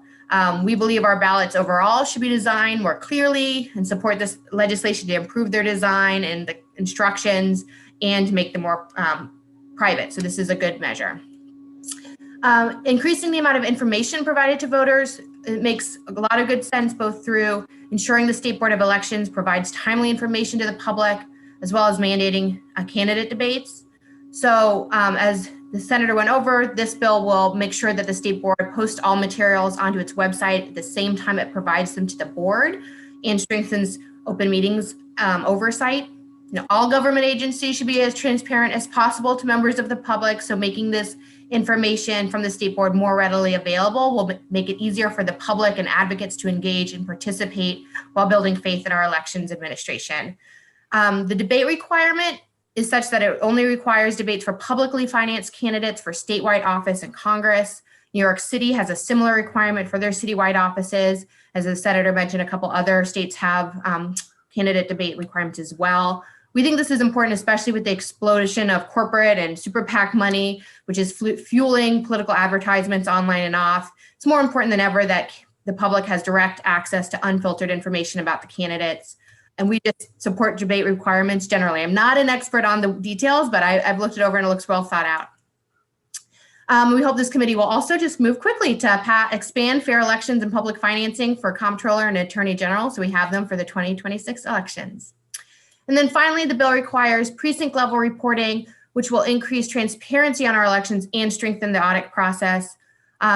This level makes it easier to spot anomalies in voting, make it easier to collect data on voter participation. As someone who's done youth voter mobilization for 15 years now, I know that this data is valuable for groups like mine and for our democracy as a whole, just to be able to monitor trends and see what kind of get out the vote efforts are working or what's not working in particular communities. So with that, we respectfully request a favorable report. Thank you.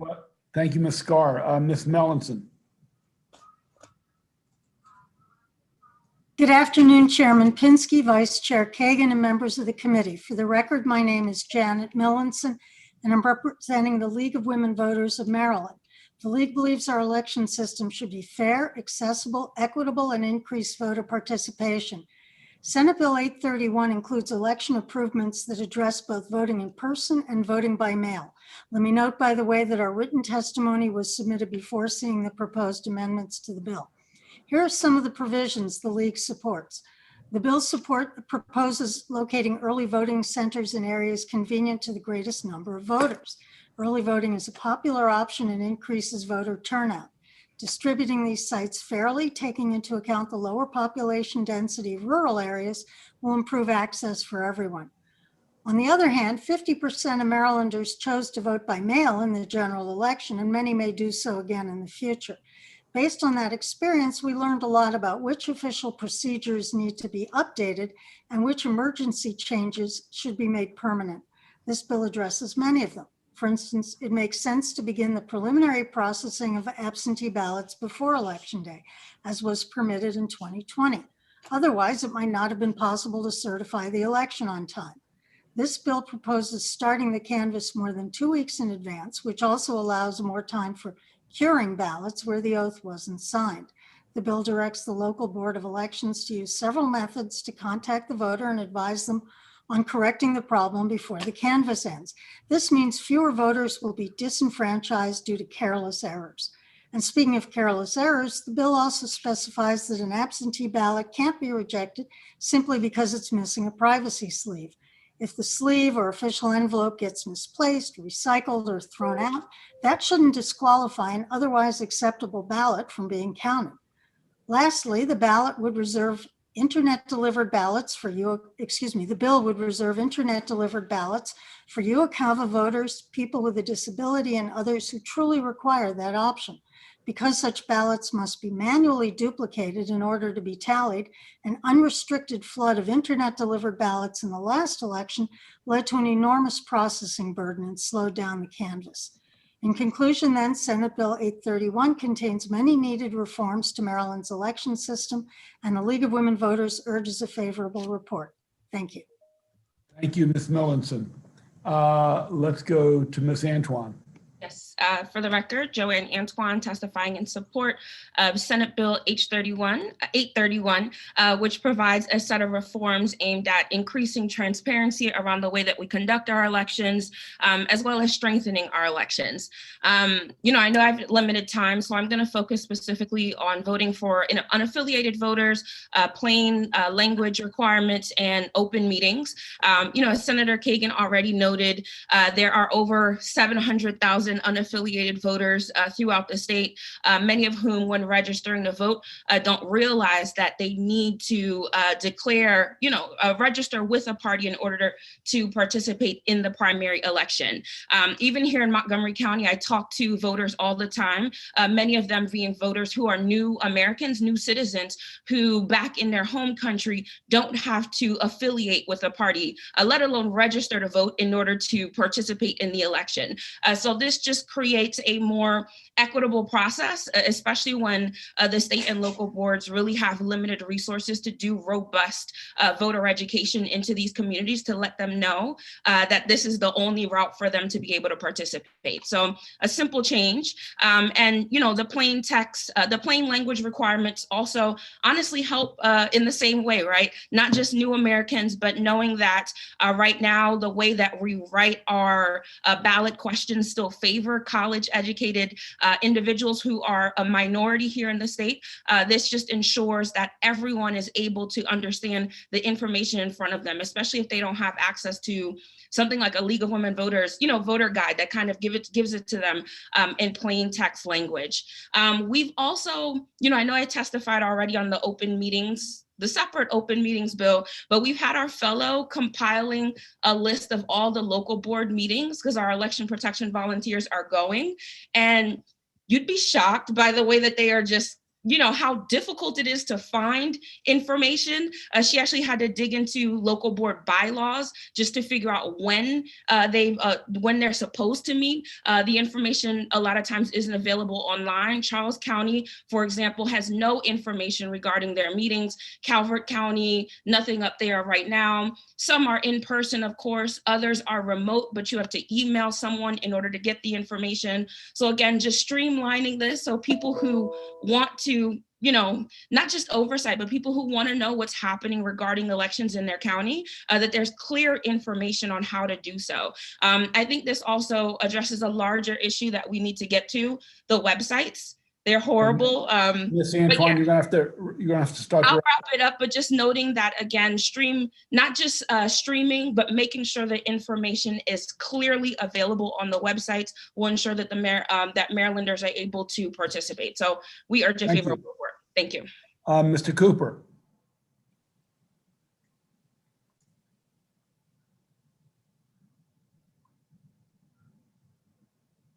Unmute, Charlie. You're still muted, Charlie.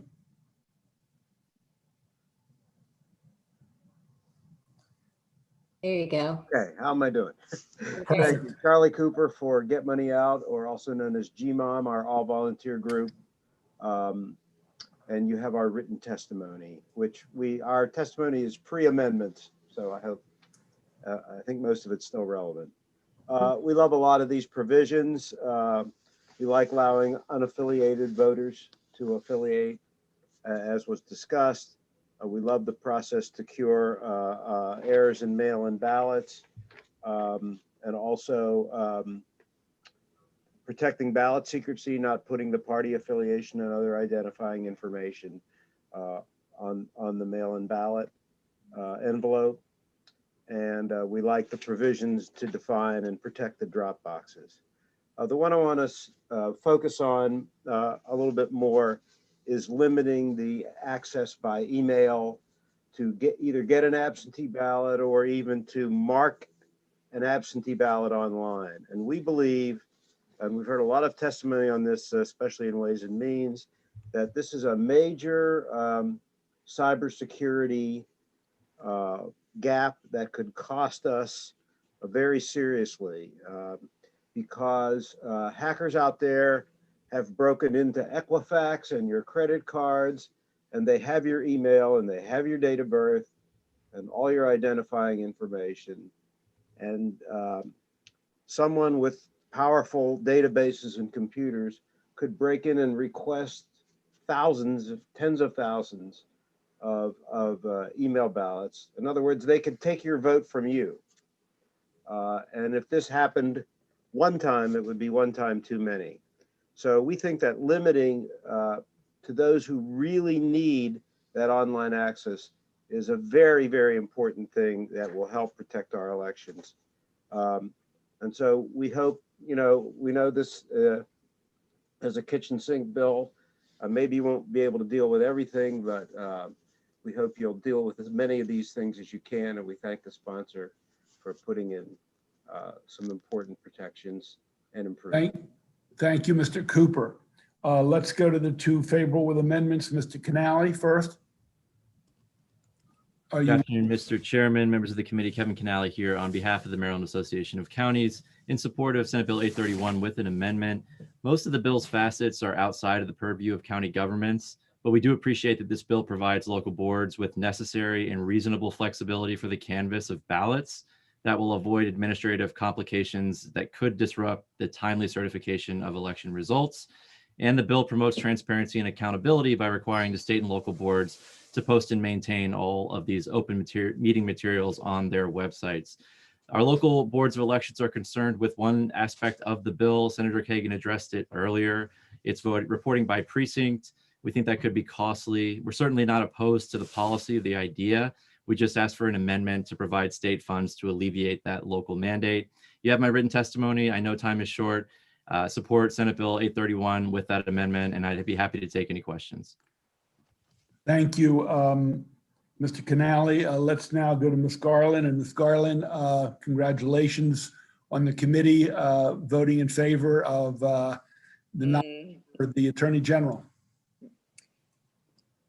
Good afternoon. Thank you. Good afternoon. My name's Lynn Garland. I'm an independent advisor on the security and accuracy of election systems. I'm testifying to support the excellent parts of this bill that are in my lane. First, opening early voting polls at 7 a.m. will tremendously improve access, especially for those voters without flexible schedules.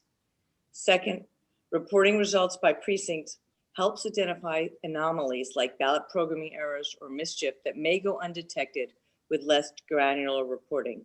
States like Iowa and Rhode Island have found errors because of wildly unexpected results. Such errors would not be detected if the results were all lumped together.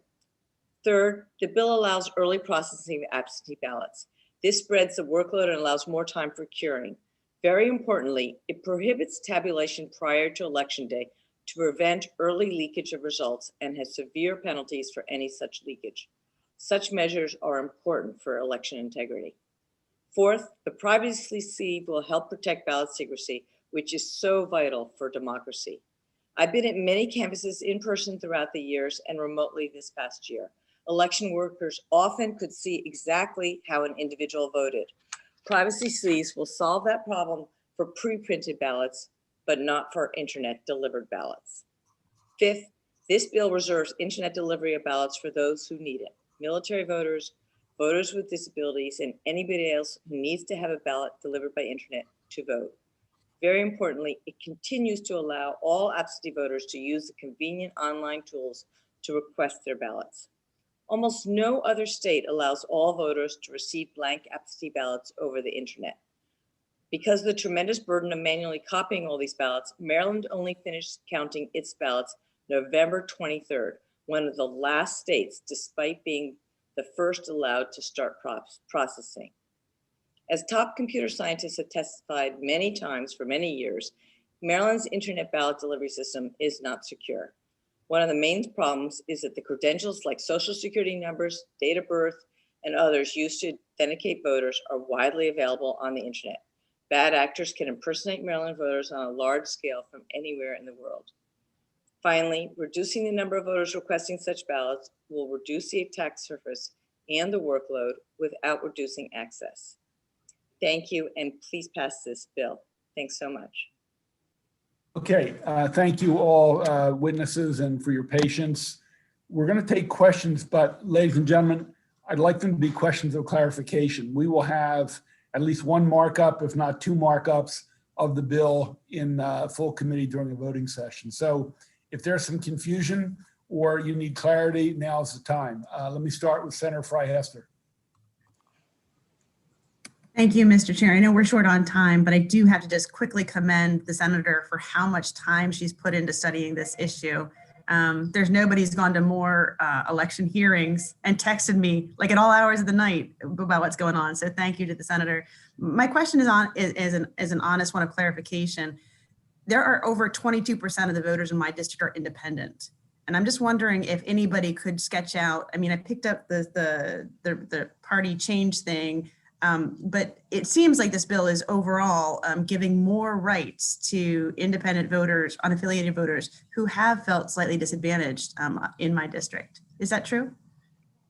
Thank you. I'll start, and then maybe if one more person wants to add anything that I neglect. First off, I just want to give a big shout out to our own Stacy Goodman, and I couldn't end this hearing without saying yay to Stacy for all of her work on this issue and so many of our election bills. Unaffiliated voters, as I said, are even second place in most counties now. It can be Democrat unaffiliated Republican or Republican unaffiliated Democrat, but they are large and growing, and I think they need better voting rights and they need access. They're disgusted with the system sometimes, and that's why they have chose to register that way. So this bill both lets them have the option. Maybe you didn't know you wouldn't get to vote in a primary, or maybe you knew, but now you're really enthusiastic about voting in a presidential or gubernatorial or state senate primary, giving them that equal access to the ballot.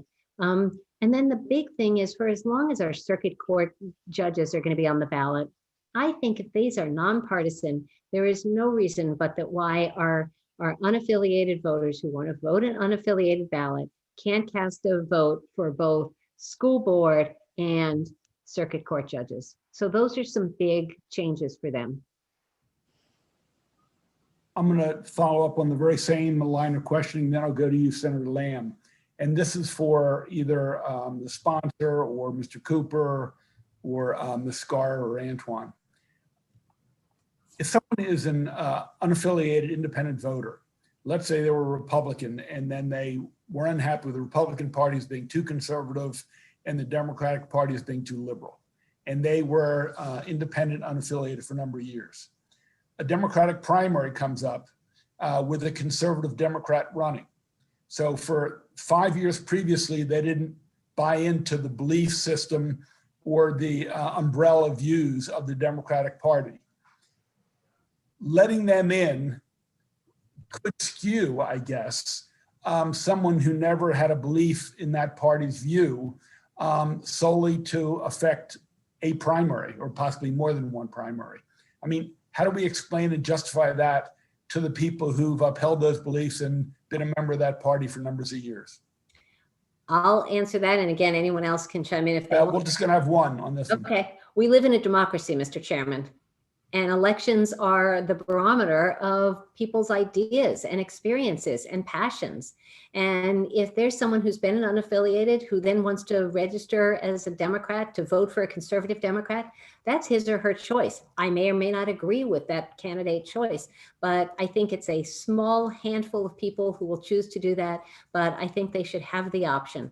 And once they choose to affiliate, so if they come in during early voting or on election day, at the same time that a new person can register and affiliate for the first time, if they choose to affiliate from unaffiliated to Democrat or unaffiliated to Republican, that's their new party affiliation, unless they proactively go in and change it, which they can totally do after the voting rolls reopen post-election day. Right, but an independent can affiliate with a Democrat or Republican up to 21 days before the election. Correct. But what I'm hearing in this bill is it's on the same day they can choose to vote in the Democratic or Republican primary. Correct. Okay. In the same way that someone who has never registered can. I understand. You have to give me an explanation. Okay, just. Okay, I had Senator Lamb followed by Senator Ellis.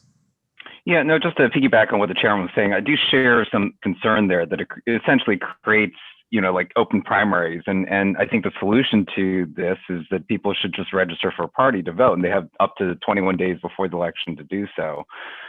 My question, I guess, and as you're aware, I had an earlier bill on ballot marking devices and ensuring that they're accessible for voters with disabilities. Would you be open to increasing the threshold for use of these ballot marking devices that's currently being used by the state board to ensure that voters with disabilities can have access to a secret ballot?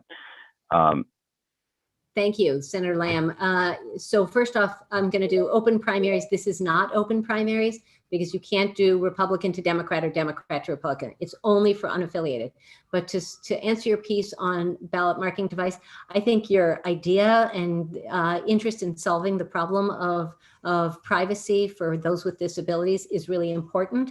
Mine is a small step. Yours was more ambitious. I'm happy to have the conversation and see if there's further down the road. There are some people who have concerns about ballot marking devices being more hackable, more vulnerable, that you've pointed out how the ballots look different. But again, if we increase the usage, it does offer more privacy for people with disabilities. It can also, colleagues, shorten the lines, because if there's a long line and if somebody says, I gotta go, but I'll just vote using a ballot marking device, I think that should be an option. And I'm open to talking to Jared or anyone else to see what language that could look like. So BMDs are expensive. We might as well use them, but not overuse them. Okay. Yeah. I mean, I look forward to working with you on that and also creating some kind of a reporting mechanism, because right now we have to kind of request the data on how often these BMDs are being used in precincts across the state from the state board. If we can have regular reporting and also to have the state board or local boards update us on what their plans are to increase the usage of it to make sure that you're actually meeting that threshold that you set, that would be helpful. Last bit was about the drop boxes themselves and just making sure, again, these are for voters with disabilities, making sure that these voters would still have access to these drop boxes, because particularly voters that are in wheelchairs, they're not able to access the actual slot in the drop box. If say they're on a sidewalk curb, they're now like higher than somebody would actually be able to reach, or if they're placed on the side of a road, somebody would have a difficult time to be able to get around to it and drop it in.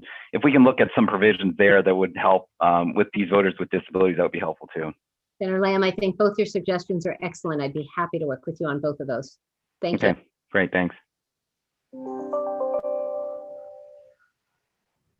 Mr. Chairman, you're muted. I know.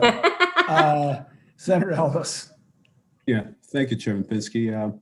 Vice Chair Kagan, I tell you, you always tackle these comprehensive, difficult issues, and you do a great job. And I have several questions, but in the interest of time, I'll just ask one. So you mentioned the bill, part of the bill that will remake the local boards of elections and define the majority as those registered in that particular county or city. And I must say, you weren't sure, but that was in one of the bills I submitted this year.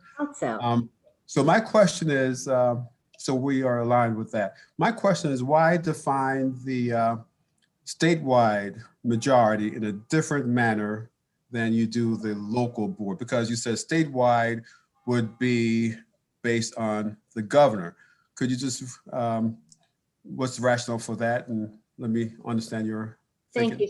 Thank you, Senator Ellis. And I thought that was the bill that the issue that we were both thinking about. Your bill is a little different than mine. Mine is drafted differently, and I'm happy to literally compare notes and see whether which seems like the better path. But the state board, we were originally looking to modify that. It got too complicated. And frankly, I really wanted to be as nonpartisan and good government in both of these bills, the MAKO bill that you heard earlier, or this bill, the kitchen sink bill. I think that it seemed a little bit too heavy a lift. We are a primarily Democratic state. I'm a Democrat. I'm very proud to be a Democrat, but I think it's putting the thumb on the scale a little more than I wanted to do in this bill. But I think it is valid. I just didn't do that lift on this bill. Okay, thank you. Yeah. Senator Ellis, at the local level, the bills are copacetic, at least in county by county. I believe they both are aligned. Yes, they're just drafted a little differently, but they have the same outcome, Mr. Chair. Yeah, Senator Washington. Thank you, Chairman, and thank you, Senator. Again, you should have had 18 points for better luck. So 17 is District 17. I don't know. Yeah. No, it works out. So I was going to ask about because I have a bill about the state board. So I think we're agree. I have just a slightly different tack, but I wanted to ask about the geography of establishing the geographic accessibility of the early voting sites. And you mentioned something about 5 miles, and I just wanted to, if you could tell me where that is, because even say within an urban area, and maybe we can look at this. Give me 5 miles is pretty far away. So I'm just wondering, because most of our locations, that is something in urban, particularly in Baltimore, or that we'd want to look at. But I'm just wondering where that is so that I could look and then maybe make a recommendation. Okay. Yes, I am getting that information. Okay, you can get it after. We can do it after. Yes. But I guess I just wanted to highlight that 5 miles, that doesn't, we need to work that out. Yeah, so I would love, so that was a really challenging piece of the bill. It was hard for me to hear at each state board of elections meeting the varying distances from early voting sites. And I think there ought to be consistency. And I think we've got to make sure, I will say it publicly because I talked about it a lot. St. Mary's County, there was a voting location. There were voting locations that were in the northern part of the county and not in the southern part of the county. And Senator Ellis was referencing Delegate Crosby, and he and I talked a lot about this issue. It was a problem. And in the southern part of the county, there were more people of color. There were more lower income people. There were people who relied on mass transit, and they weren't going to have access to the polls. So Yeah, Senator, I think Senator Washington is speaking to less than 5 miles in a very heavily urban area of coming up with another metric that was maybe a third tier, I think, not the general principle. I'm just trying to, yes, thank you, Mr. Chairman. Senator Washington, I'm happy to have the conversation with you. I'm just saying it's challenging, and I'm open to anyone on this committee or anyone listening who has the magic wand and can give a reasonable answer that can be a template that allows voter access. But right now, you're absolutely right. It's discretionary. When we've asked, why are you placing them this place, there's no answer. So you're right that we need some standards. Thank you, Mr. Chairman. Yeah, no, I think everybody agrees with that, Senator Washington and Senator Kagan. Okay, seeing no further questions, we complete that, and we want to thank all the witnesses and their patience, and obviously the time the Vice Chair spent in researching and putting together this legislation. Thank you, Mr. Chairman. Thank you. With that, Senator Gallion, why don't we do your Bill 823 and then go to the Harford County bill, if that's okay? Do you want the Cecil one or the Harford one first? Oh, I'm sorry. Cecil County Board of Education is in your name. The Hartford County is Hartford County Senators. Correct, and I'm presenting that one too. I know. Whichever you, Senator, whichever you want to start with. Okay, well, the Cecil one's probably a little more simple if we want to do 823. Yeah, 823, please, Senator. Sure. Good afternoon, Senator Gallion here. Jason Gallion representing Hartford and Cecil Counties, District 35. Senate Bill 823, Cecil County Board of Education, member terms and compensation. Senate Bill 823 would increase the maximum number of terms a member of the Cecil County Board of Education may serve from 2 to 3 terms. The bill would also increase by $1,500 the minimum compensation provided to school board members. The minimum compensation for the board president would increase from $4,000 to $5,000 annually, while the minimum compensation for the other voting board members would go from $3,500 to $5,000 annually. At this time, I'd like to ask the committee for a favorable report. Senator, quick question. Sure. There are 2 of you that represent Cecil County. Is there any reason this is in your name instead of the Cecil County Senators like the Hartford County bill? It probably should have been the Cecil Senators one. We put in a bunch of bills, got them in, but Senator Hershey is the co-sponsor, and we're the only 2 senators that represent Cecil. So yeah, I have no problem with it. I just was curious. Yeah. Okay. And he originally had this, but then since it's in front of our committee, he said, "Hey, why don't you go ahead and present this one and take it over." All fine. A question for Senator Gallion on 823. Seeing none, that completes the hearing. Now we're going to 382, Board of Education terms of appointed members, Hartford County. We have Senator Gallion, and then we have Jim Thornton, unfavorable, Hartford County Caucus of African American Leaders.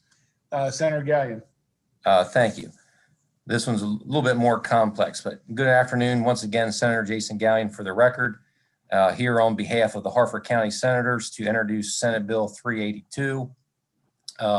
This is a local bill that deals with the Hartford County School Board.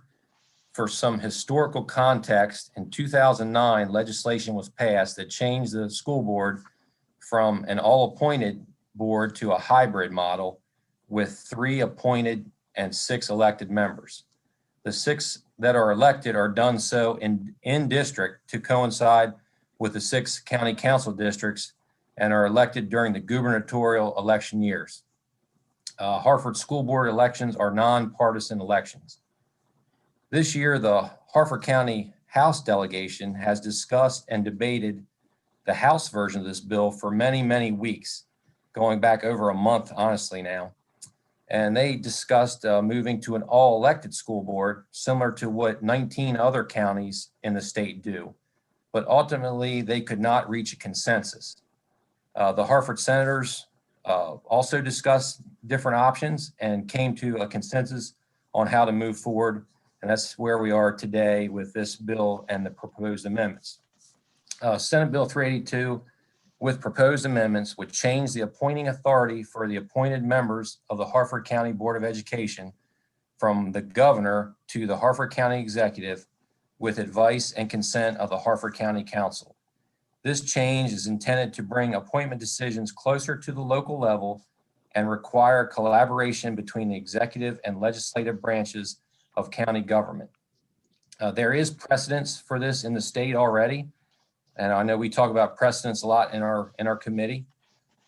Since in Prince George's County, the county executive and council have say in their board appointments. And in Baltimore City, the mayor has say in the appointments as well. Currently, most public feedback regarding school board decisions takes place during the public input sessions at the Hartford County Council meetings. And this bill as amended would give them a say in the process. Senate Bill 382 includes staggering the terms of the 3 appointed members, so they would be chosen during the U.S. presidential election year. I want to reiterate that this amended bill is intended to bring more local control to the appointment process of the Hartford County School Board and is only giving the county executive the ability to make the appointments for the 3 appointed positions of the board out of 9 total. I had the opportunity to read the testimony and speak with some of those opposing the bill as amended, and I would like to say I appreciate their feedback. I've known Mr. Thornton a while now, and I've got to work with him on some other projects, and I have a tremendous amount of respect for Mr. Thornton, who's the gentleman who will be testifying in opposition. The opposition claims that this bill would give too much power to the county executive. I disagree with that statement and want to highlight the importance of the advice and consent of the county council in this process. The opposition in some of their letters also claim that the county executive would appoint to fill all vacancies during the term.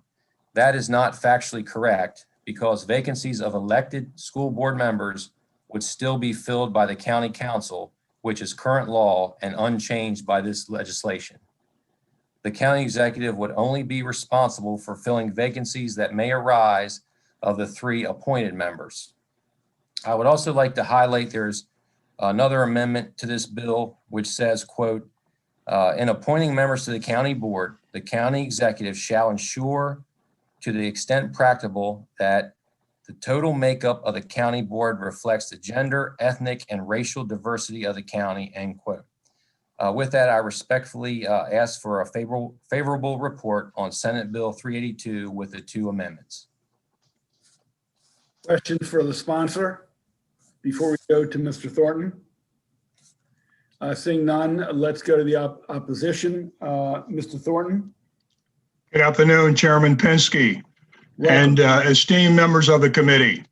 I am here this afternoon as president of the Hartford County Caucus of African American Leaders, also as chair of the local branch of the NAACP. We respectfully request an unfavorable vote on this local bill, SB 382. The reasons are many, but since my time is limited, I will offer the following points. I offer this perspective as a former Board of Ed member. I served from 2010 to 2015. My board class in 2010 represented the shift to a hybrid board in Hartford County, a board made up of both elected and appointed members. Prior boards had all been appointed by the governor. The opposition is based on the following reasons. The current Board of Ed makeup is not broken. It is serving the citizens as designed. The reopened school community groups have been advocating for an all-elected school board. This legislation does not address their perceived lack of accountability. We currently have 6 elected school board members. They directly represent the voices of the citizens of Hartford County. A brief understanding of how politics works in Hartford County will also make my point. Over the term of several county executives, Hartford County has not had a department head at the director level. The current administration has 2 deputy directors, which is a first. Under several county executives, there has been no person of color appointed to chair a major county board or commission. Furthermore, there's been no rejection of any of those selected by the county executive as submitted to the county council. In other words, an appointment by the county executive in Hartford County is a guaranteed appointment. So it is simple as smokescreen to suggest that there will be a check and balance with this proposed legislation by the county council. To give any county executive this level of control, a third potentially, blurs the line of separation of roles and how public education is designed to operate in Maryland. Hartford County is a red county. I am deeply concerned that the Board of Ed will become a political football that will undermine its effectiveness as a neutral body, shielded from the whims of a county executive or county council. A favorable vote on this bill could also have tremendous implications on the diversity of the board over time. Conceivably, the board could be made up of 5 or 6 members of the Republican Party, to the detriment of independents and Democrats. The wall of separation should be maintained for the future welfare of the 38,000 students and 4,000 employees of Hartford County Public School System. Community input is critical before moving forward on this bill of this magnitude. There has been no community input. Thank you for the opportunity to share my comments. I respectfully request that you vote no on Senate Bill 382. Thank you. Thank you, Mr. Thornton. Questions for Mr. Thornton? Seeing none, thank you, Mr. Thornton. Thank you, Senator. That concludes the hearing on that legislation. We're going to go to 713, Senator Huff. Theft or destruction of campaign signs, penalties. Mr. Huff will be followed by Sandra Cole and Paul Walker. There is no oral opposition. There is someone listed without. Senator Huff, welcome. Yeah, thank you very much, Mr. Chairman. And look, we've all had to deal with destruction of signs, and while it's an annoyance, I would say that this year and what I saw over this election, and it happened on both sides, and you're going to hear from some witnesses, and I have pictures. I don't know if those can be made available to the committee, but you'll see Trone signs torn up in parts of Western Maryland. You'll see Trump signs defaced. You'll see it across the board. And I think it not only speaks to the level of just quite frankly political violence that we're seeing more and extremist acts by people, but it's not, when you're destroying someone's sign, you're not just destroying property. It's not like going on to somebody's yard and kicking over a flower pot or destroying a grill like it's treated now. You're infringing on their actual rights, their First Amendment rights to support a candidate and whoever, somebody of their choosing. So what this will do is, right now, simple destruction of property, and you'll see this is Ms. Cole's going to speak. That was a Trump sign that she had hanging up there that they took down and they lit on fire and left on her property. So right now, destruction of property is a simple $500 fine. And what I'm saying is we should increase it to $1,000. This isn't a huge shift or change, but I saw it was so epidemic this year. I mean, you could just see it driving around, all the signs that were defaced and everything else like that. I think there's some more pictures too. You keep streaming through. There's a Trone. Yeah, there you go. Here's one of the other gentlemen that's testifying. These are some Democrat signs up in northern Frederick County destroyed. I'm sure all of you, if you turn around, I don't know if it's as epidemic in your area. This was a normal defacing, these signs all over the place. In my area, it was all over the place. So unfortunately, whether it's a heated primary, local, county, state, or federal race, we've seen passions run so high as to cause terrible damage, which I believe really strikes at the core of our American freedoms, our freedom, our First Amendment rights to support the candidates we're choosing. Citizens should have the right to show their support for the candidate they're choosing.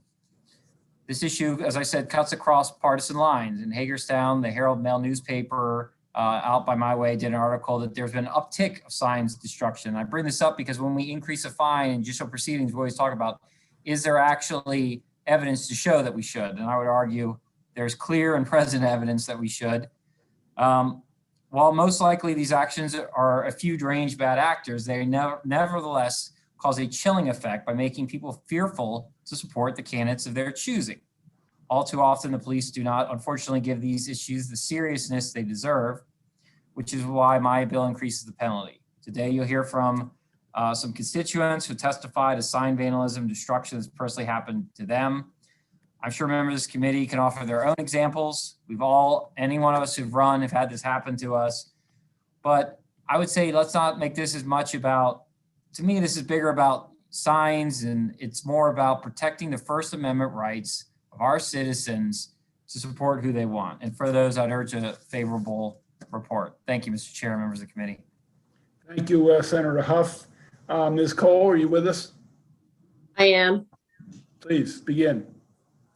On September the 12th, well, number one, my name's Sandra Cole. I'm a Republican, and I've been living in Brunswick, Maryland for 21 years, and never have I ever had my house defaced or anything stolen from my yard or vandalized, or have I been threatened.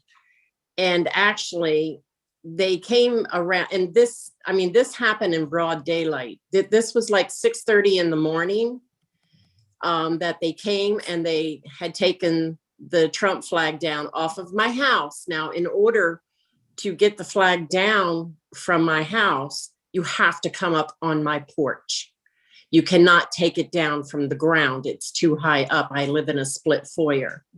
And those were actually that picture was the front of my house. And it shows how high up the Trump flag is from the ground. So they actually came up to my front door, to my front porch, and took my Trump flag.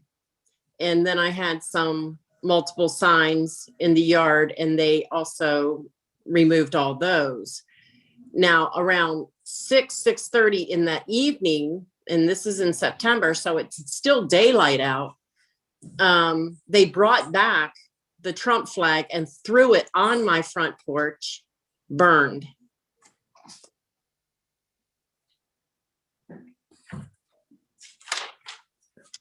Sorry about that. I lost connection for a second. They actually brought it back, burned, and I had the police officer there in the morning of, and I made a police report. And then when the flag was returned with the pole, I had called the police again to show them the flag and stuff. And they actually told me that I should take that as a personal threat, because as many political signs and flags that have been taken down and destroyed, they were never brought back. But this one, that they had actually brought this back to my house and threw it on my front porch. So I took that as a personal threat. And the thing is, from that day on, I just feel like I have to watch my back. That, it's a bit scary. And I work at night. So if someone was to follow me from my house and follow me to my job, I actually work over at Brunswick Crossing, and I work in the two buildings, and I do maintenance over there at night on the buildings while they're closed. And I mean, it wouldn't take much for someone to follow me over there. But this actually for me was not about, I mean, it was, but it's the main thing was not about them taking my stuff, more that they actually trespassed on my property. And there's actually, from what I understand, not a whole lot I could do about it. I mean, the police took a report, and they said unless someone's seen this person or whatever, but he says normally they really don't do much when people do stuff like this. But to me, it was an invasion. And it was definitely an invasion of my constitutional rights to have what I felt that, you know, is my opinion and my political opinion. And someone just, you know, I don't know. To me, it's just, I think I'm more scared because I would actually have to, I don't know. I never locked my cars. Okay, we appreciate your testimony, ma'am. Thank you. Paul Walker, please. Thank you, Senator. I'm Paul Walker. I'm an unaffiliated voter that lives on Frosttown Road in Middletown, Maryland. In discussing some other legislation with Senator Huff, he mentioned his sponsorship for this, which I was able to share with him. I had experienced similar vandalism to my property. So I just wanted to go on record. I think I sent him 10 photographs where they tore up a number of signs, mostly Democratic signs. So sadly, this problem covers the spectrum of people's political views. But I think it is a free speech issue as well as a property issue.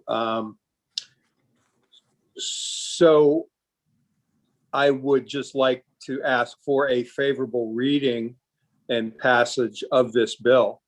Thank you. Thank you, sir. Thank you, Thanks, Mr. Senator Walker, Huff. for your testimony and patience. Questions for any of Mr. Huffer's two witnesses?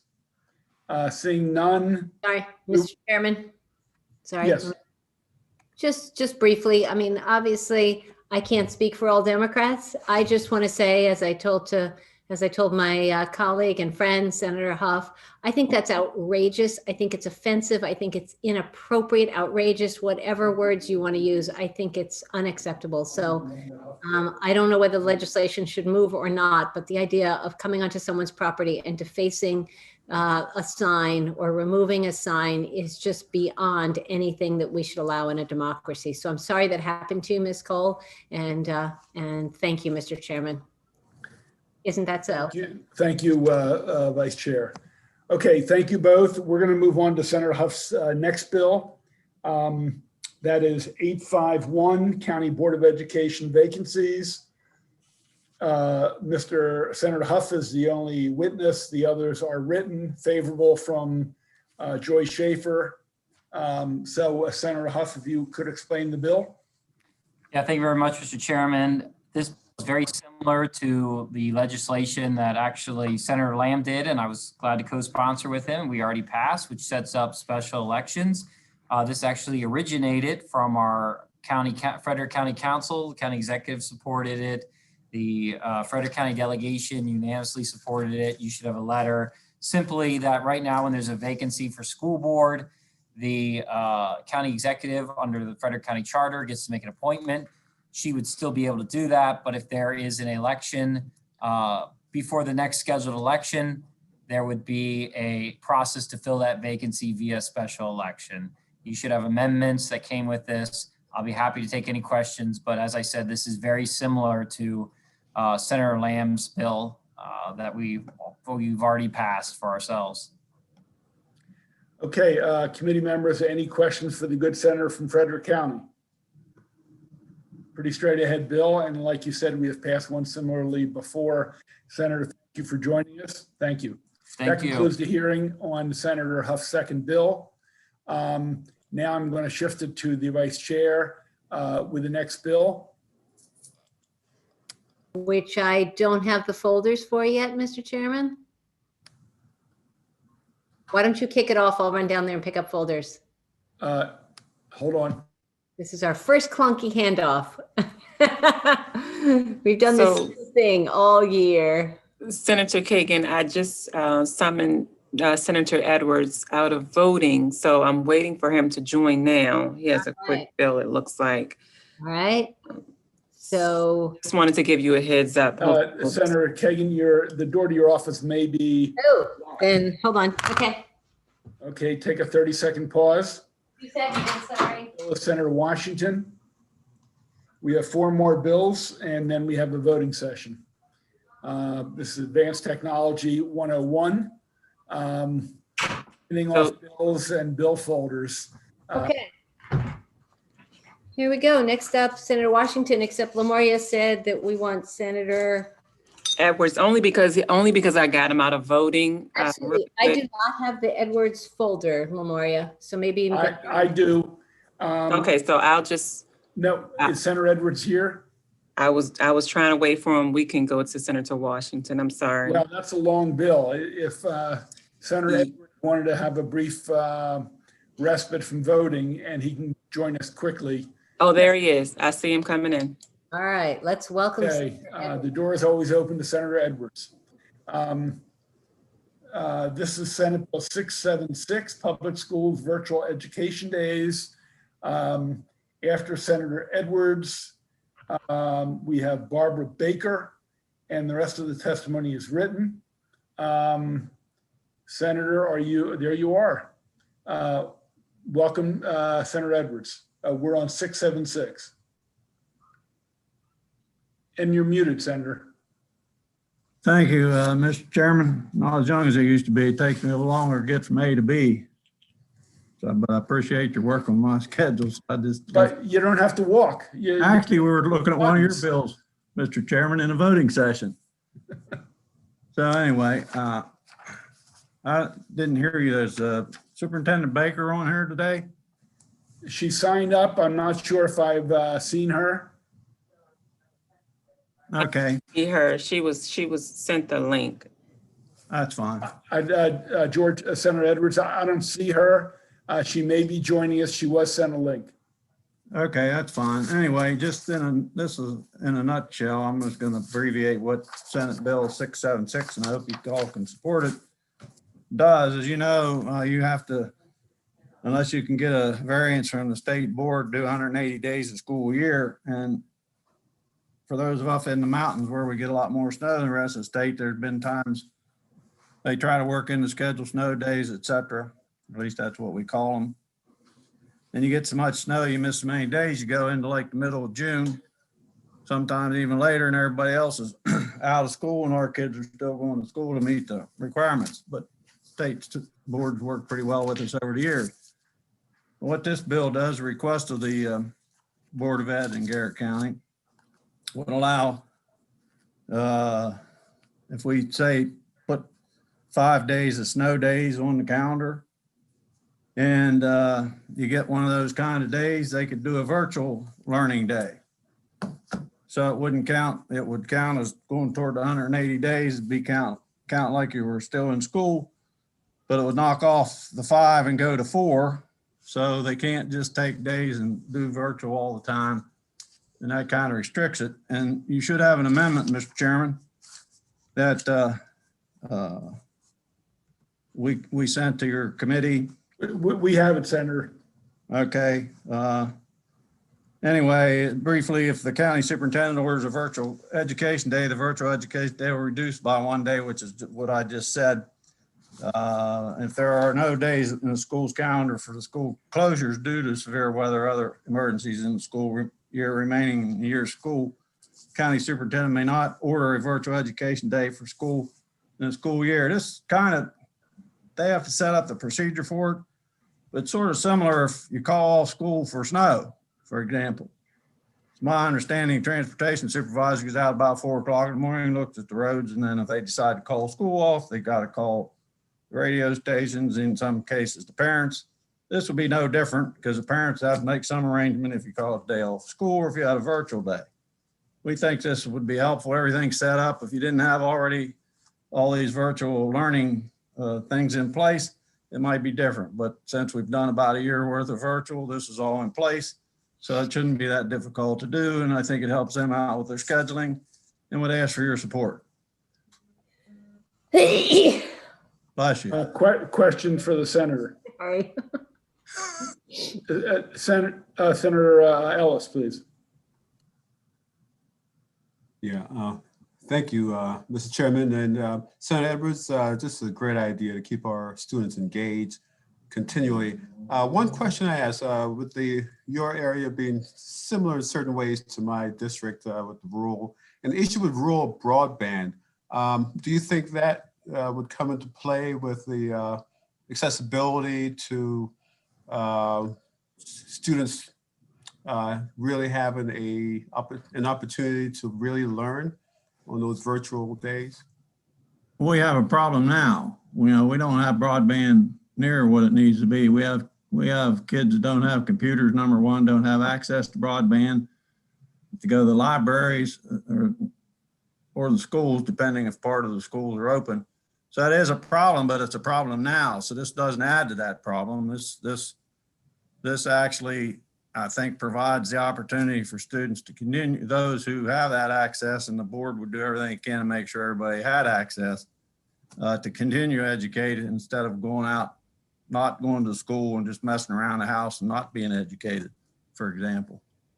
So the lack of broadband is there now, although there's a program to try to improve access through the rural Maryland broadband approach, and money's going into that project throughout the state, and from the state and the federal government. So it'll be a while yet till everybody's covered. But the purpose of this is to say, if it snows enough, can't be safe to go to school on the roads, then we can do a virtual, and those of you who have access now would have access.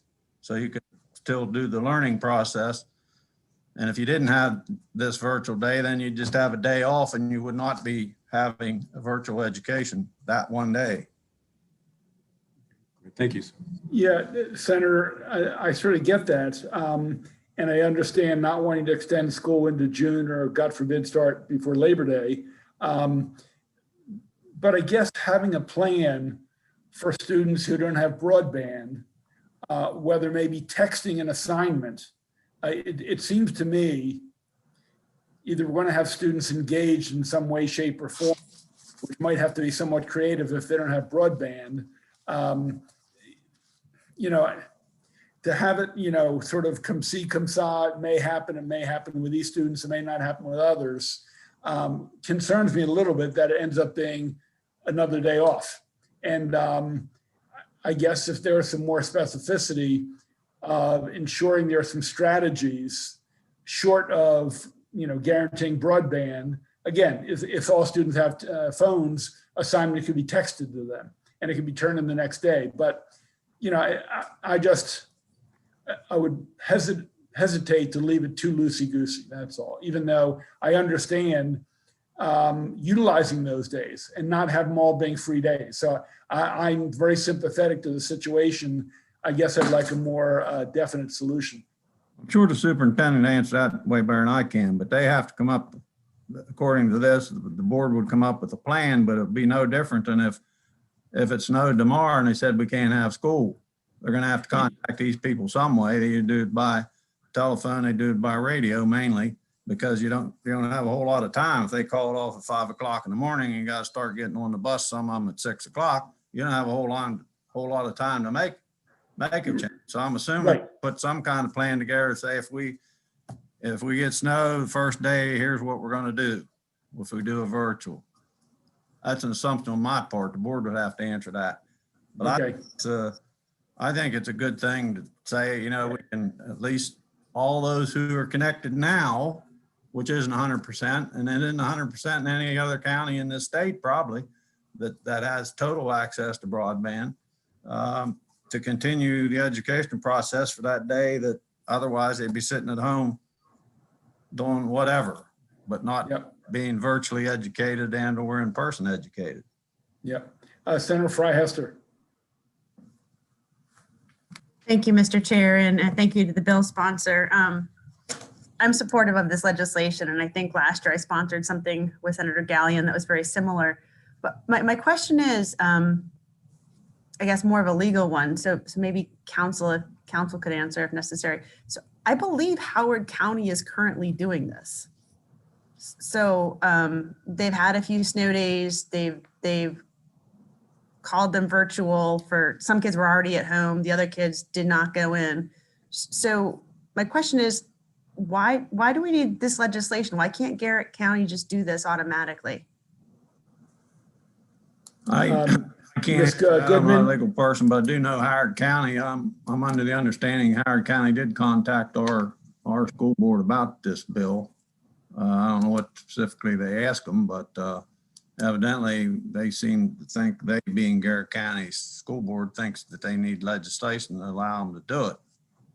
Yeah, historically, I'm going to call Ms. Goodman in a minute. Historically, it was the state board or the state superintendent who gave forgiveness for loss of days. Ms. Goodman, do you know any details of this policy?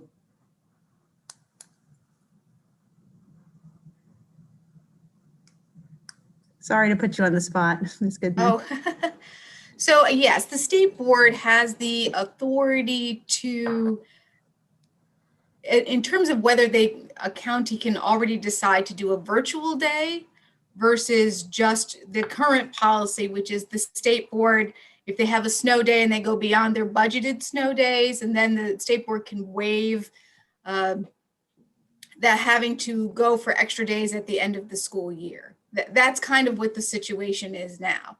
So there have been several bills in the past few years which have been talking about this particular concept of allowing or giving explicit authority for counties to have virtual days in place of a snow day in which the students don't go into the school.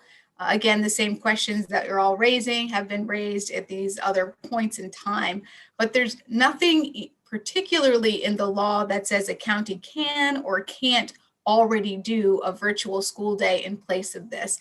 So I think that most have held back on this because of the questions of accessibility and access to technology and the broadband issues that they have been raised.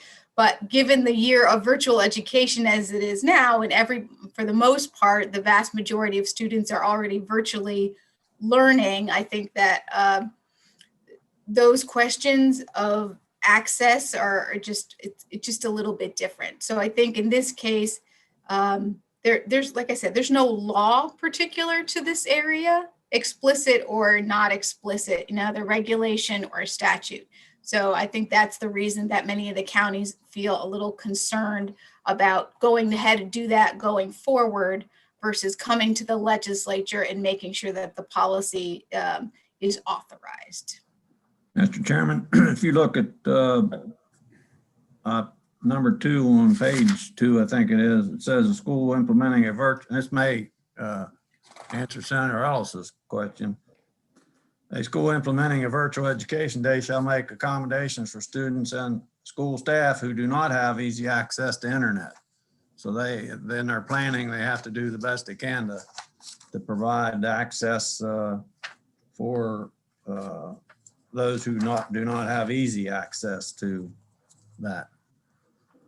So back to you, Senator Freihester. I think this is for Garrett County permissive legislation, and I think some might feel it's a gray area. So they're moving forward, but we can check with Howard County and with the state Board of Education or State Department to find out more details. Yeah, I guess my question would be, if this goes into law for Garrett County, does it mean that Howard County can't do it without a similar law?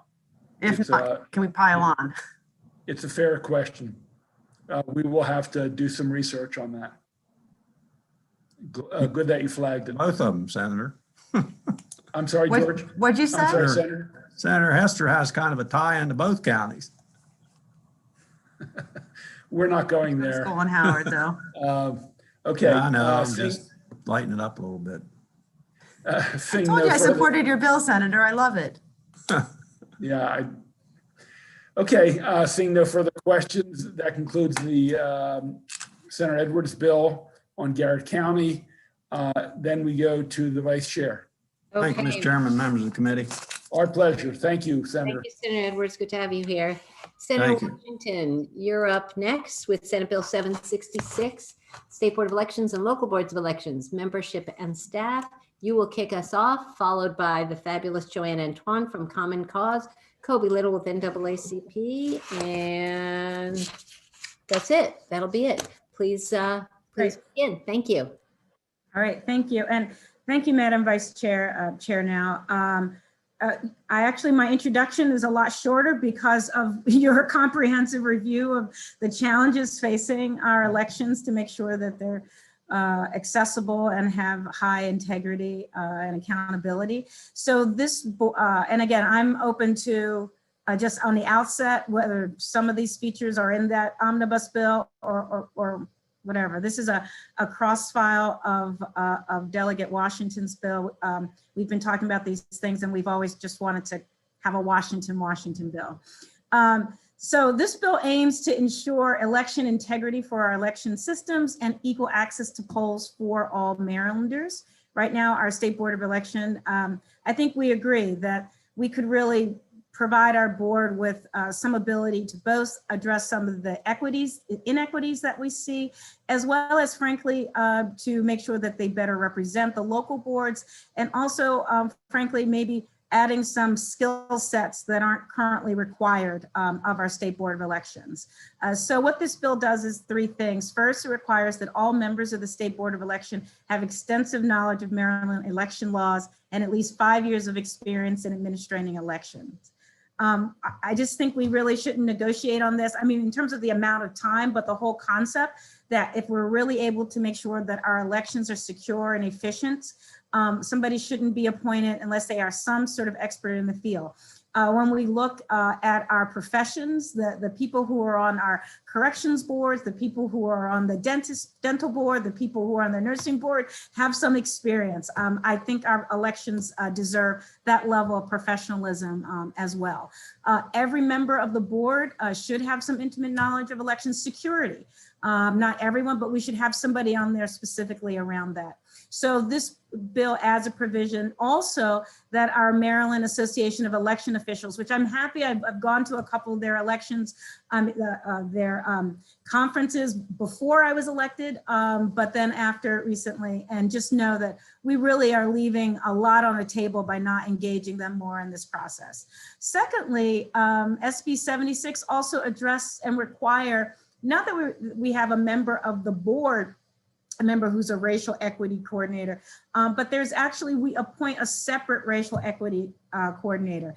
In light of Senator Lamb's comments and also some other observations, this might be a general equity coordinator that could address racial as well as accessibility when it comes to persons with disabilities and some other and potentially language. So I'm open to that. But I do think that if we're going to ensure equity and treatment and access in the resources to our elections and also to investigate disparities in the ballot access and turnout, that we really need to do that.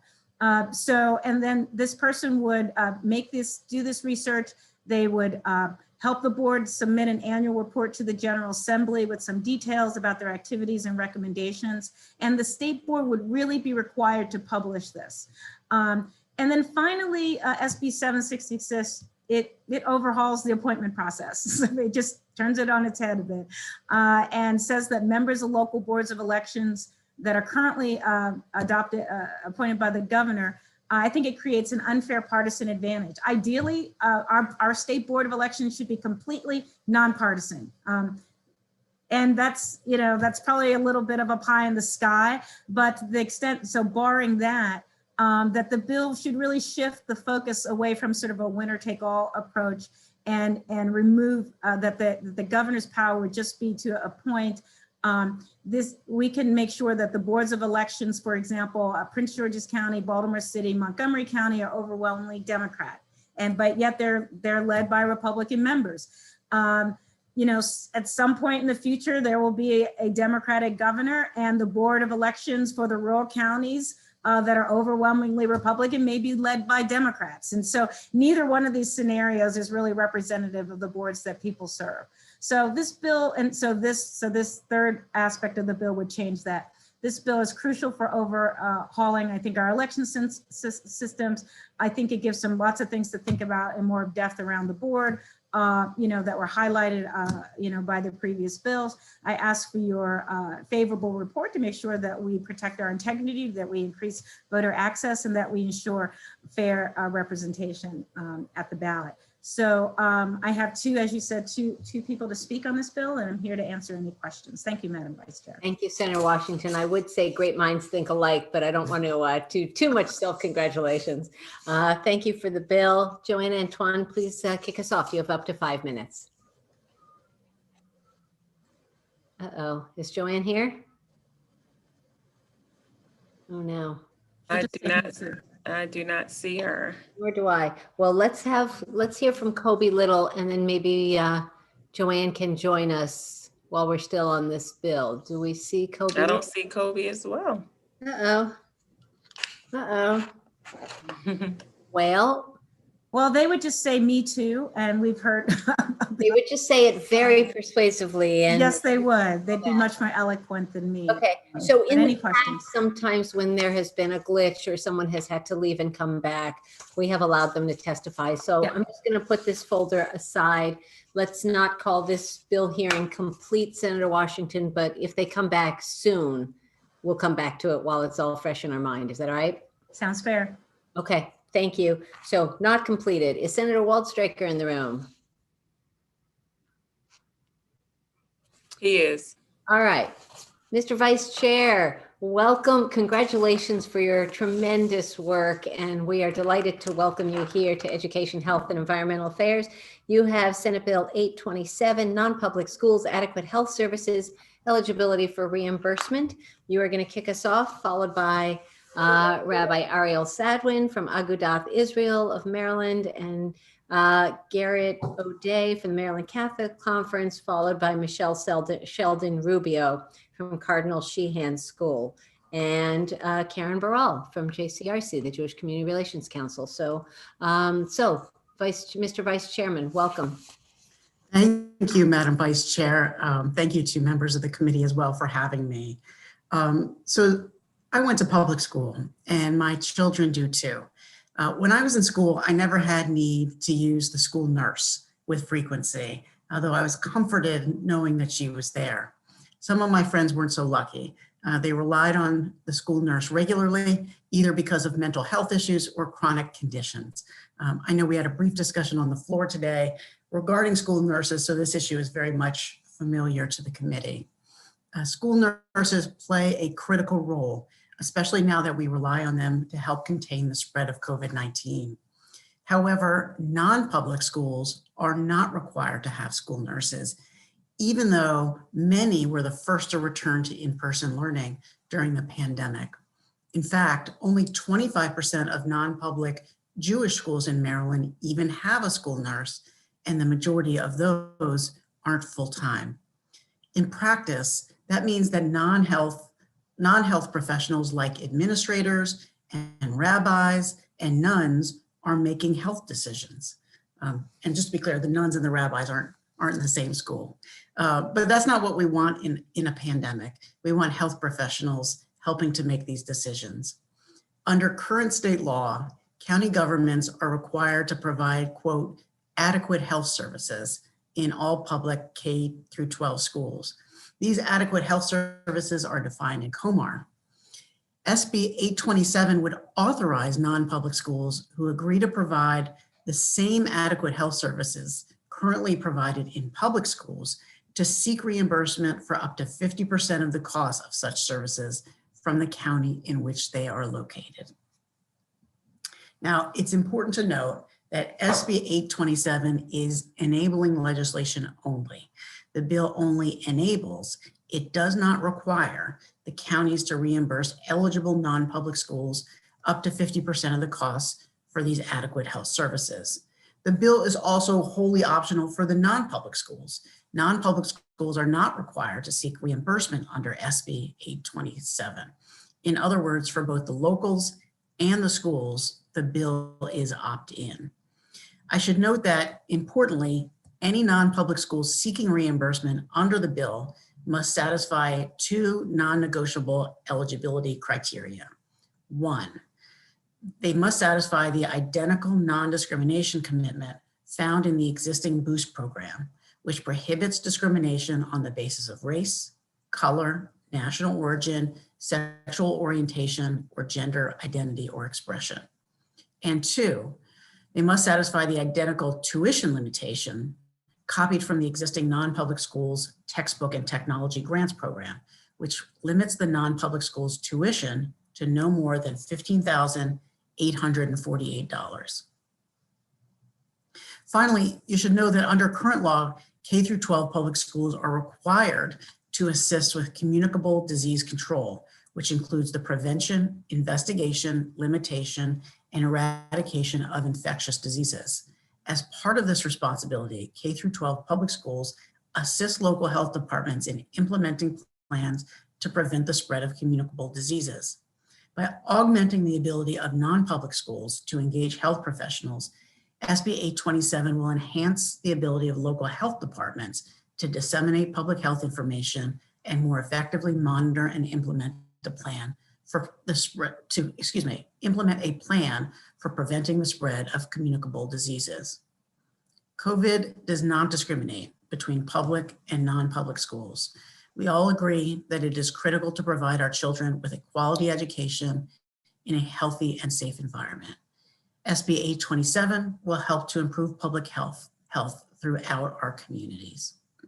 Real quick, there is a sponsor amendment in your packet. This is a technical amendment intended to correct a drafting error that was accidental. So the bill will now reflect the language used in the state budget for current programs serving non-public schools. Madam Vice Chair, I ask for a favorable report. Thank you, Mr. Vice Chairman, for your presentation. Let's see, Rabbi Sadwin, welcome to EHE. It's nice to see you. Nice to see you as well, Madam Chair. Yeah, thank you so much. Up to 5 minutes, Rabbi. Okay, well, I am going to be very brief. It's been a long afternoon, I know, for all of you, a long session, a lot of camera time for everybody. So I'll be very brief. Good afternoon, Madam Vice Chair and members of the committee. I thank you for the opportunity to address you today in support of Senate Bill 827, seeking reimbursement for in-school medical costs for non-public schools. My name is Rabbi Ariel Sadwin, Executive Director of Agudath Israel of Maryland, representing 30 Jewish day schools across Maryland, and on behalf of Maryland Cape, the state's non-public school coalition, representing over 1,000 non-public schools.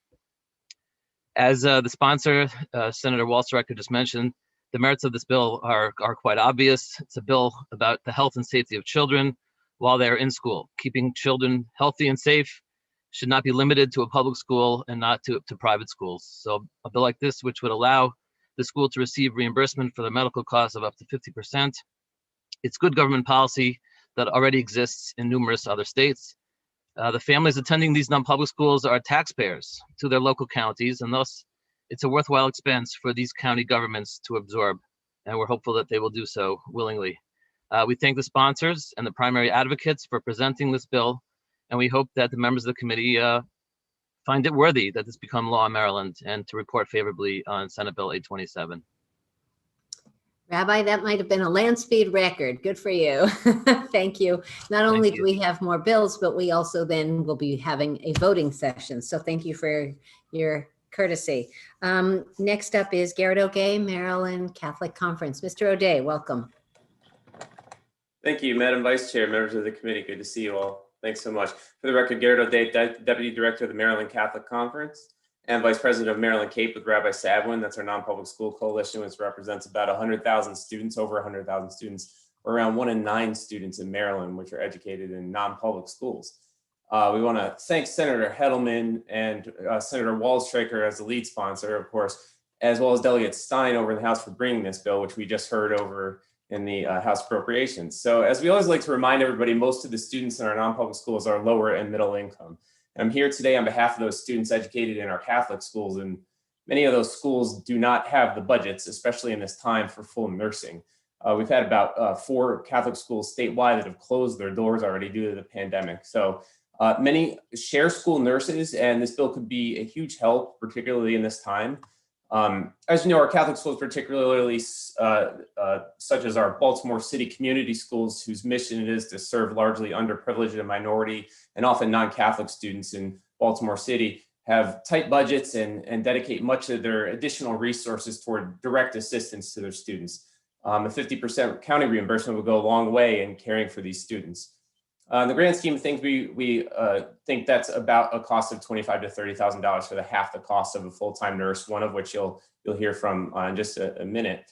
The COVID pandemic has really affected the communities we serve, especially our Latino students heavily concentrated in Baltimore City and Montgomery counties. And these schools and students need assistance like this more than ever. And we really respectfully request that you report favorably on this bill. Thank you. Thank you very much, Mr. O'Day. I'm sorry to hear about the schools closing. That's got to be traumatic for the students and the parents. One of them, sadly, was Speaker Pelosi and Senator Mikulski's alma mater, Institute of Notre Dame, after 173 years. So we're very sad to see that school have to close. It is sad. Karen Burrell, you're next.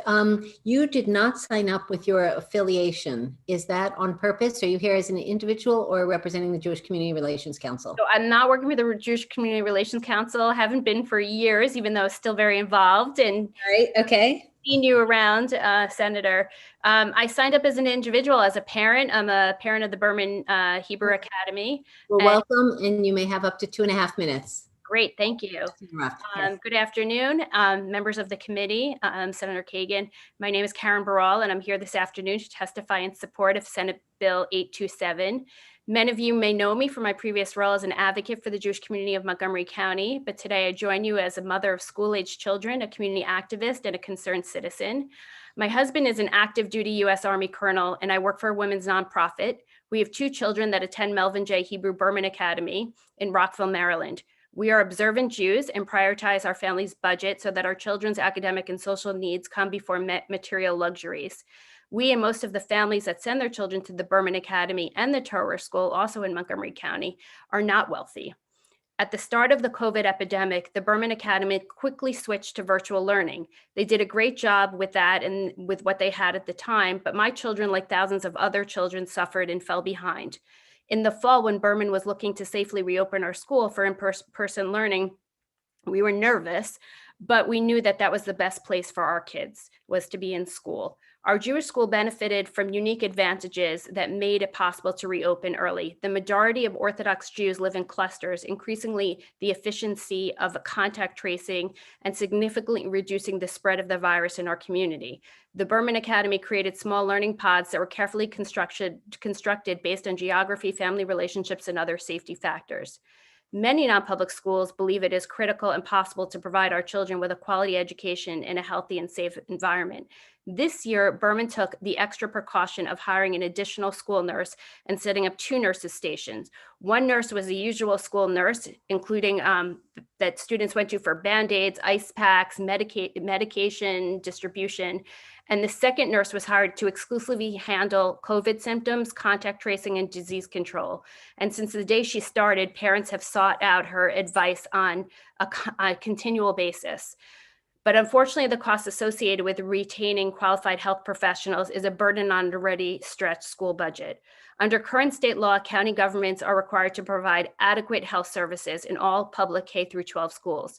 These adequate health services are listed in current Maryland regulations and include a limited set of health services generally provided by a school nurse. I ask you to amend the Maryland state law to include qualified non-public schools so that all Maryland students can benefit from funding allocated for the health and safety of Marylanders. And I want to thank our good friend, Senator Waldstreicher and Senator Hedelman for sponsoring this meaningful bill and for your ongoing and constant support during these difficult times, and specifically to the Jewish community. Thank you, Ms. Burrell. It's nice to see you. And I guess once affiliated, it's hard to break in my mind. So I'm proud of that history. So it's great. Well, thank you for your testimony. Next up is Michelle Sheldon Rubio from the Cardinal Sheehan School. Welcome, Ms. Sheldon Rubio. You have up to 2.5 minutes. Good afternoon and thank you. I'd like to thank the chair and vice chair for inviting me here and all the members of the committee, especially Senator Mary Washington. I am from a Baltimore City Catholic school in Northeast Baltimore, Cardinal Sheehan. I'm very, very proud of that school. I am a registered nurse and a certified diabetes educator with over 30 years of clinical and research practice. I go to Cardinal Sheehan as a mission of love. I believe that every child needs the best that you can give of medical care, and that is what they get from me.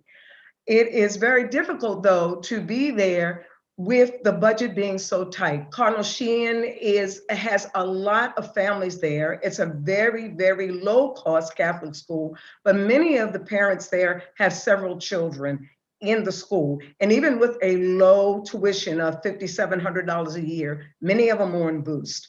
So it's really hard for them to support having a full-time registered nurse, but I muscle through it. I'm handling COVID outbreaks. I create a bubble. We haven't had any outbreaks in our school. I give the kids confidence by greeting them every morning, taking their temperatures, making sure their masks are on, making sure they're shielded when they go to their classes. And in the afternoon, I get them out of there and they're in perfect condition while they're there. I keep them in pods and our entire school is a balloon. So it's really a great place to work, but it's a lot of hard work on one registered nurse to do. So I really plead for you to consider passing that Senate Bill 827. It is absolutely needed because we need good registered nurses in every non-public school, and every kid needs the opportunity to be healthy. Thank you so much for your testimony, Ms. Sheldon Rubio. And as important or more important, thank you for your leadership and your diligence in keeping your kids safe. Sounds like you're doing a great job. Questions from colleagues? I see Senator Ellis followed by Senator Washington. Senator Ellis. Oh, yes, that completes our live, our oral testimony. I'm sorry. Senator Ellis. Thank you, Madam Vice Chair, and thank you, Senator Walsh-Reicher, for this bill. Obviously, the need is there. And so I'm listening, and I'm not an attorney, I'm a CPA. The constant question keep popping in my brain is the separation of church and state and the various issues we look at. I know you explained in your bill it's authorizing, but if you have, say, you mentioned non-discriminatory, but I don't think I heard you said based on religion, which will be hard for religious-based schools. And then if you have a certain local school run by a certain religious organization strongly opposed to, say, certain abortion services that they put in those categories, and what would you require? Would they require the nurse coming in to utilize those public funds to pledge a certain religious belief system, that they will be limited to what they can and cannot do for those students in that school? Are there guardrail in your bill to really prevent those things from happening? Could you kind of touch on that for me? If hopefully you can. So Senator, would you or one of your witnesses like to take that? Yeah, if it's okay with you, I'll start on the legal question and then allow the advocates to talk about the reproductive health question, because I think it's an important one and critical to this conversation. So from a legal point of view, we saddle non-public schools with two requirements under this bill. They are the same two requirements that we require in other contexts for non-public schools.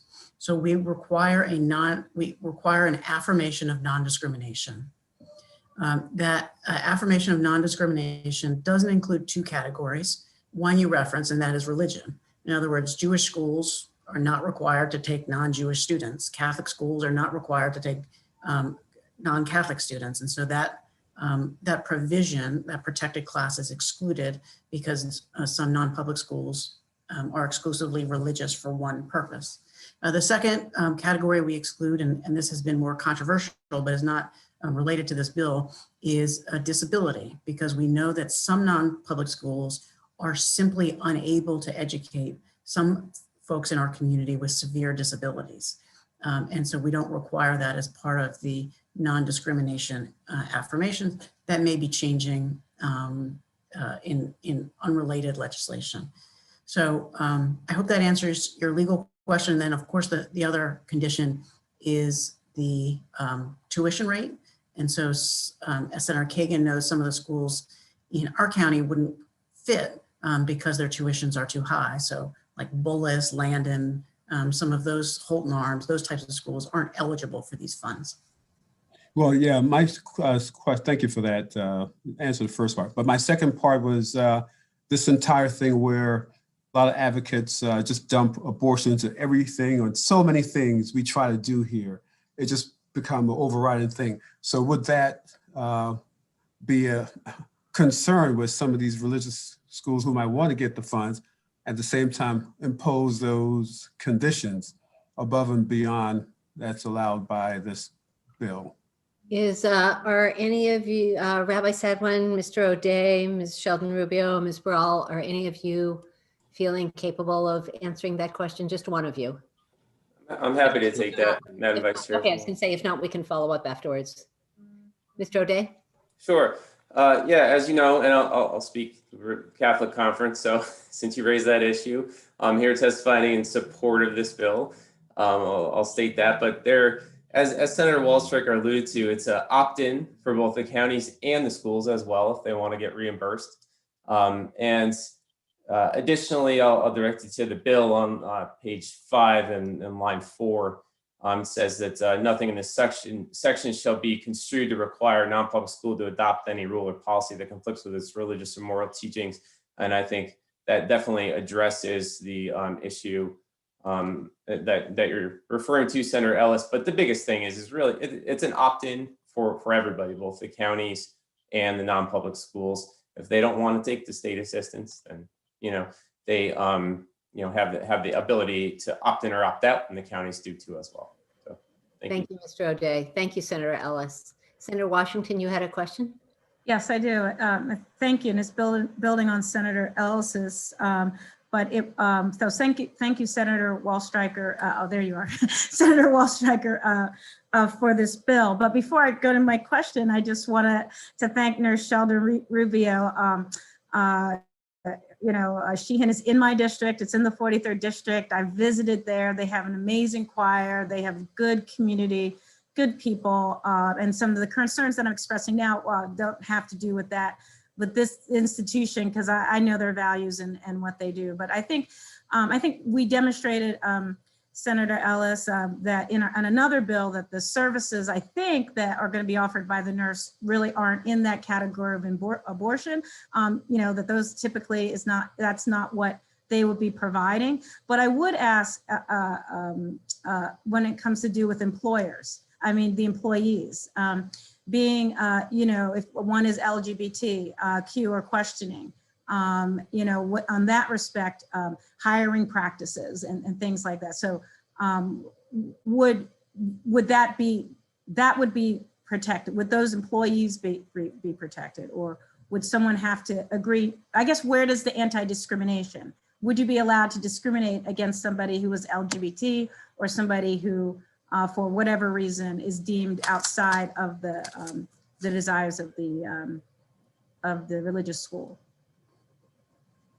I think that's a really good question. As you know, there was a recent Supreme Court case on this matter that would likely control, but I don't think we anticipated that question as it relates to the hiring of the health professionals under the legislation. So if it's okay with you, why don't we have the advocates get back to you with a firm answer on that, Senator?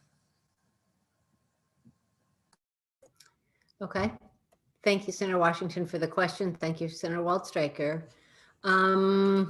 I see no other questions. I just want to flag for committee members that there is additional favorable testimony from Sarah Mickey from the Baltimore Jewish Council, as well as unfavorable testimony from Maryland Association of Counties and the Maryland Right to Life. So with that, the hearing on Senate Bill 827 is complete. Thank you, Senator Waldstreicher and witnesses.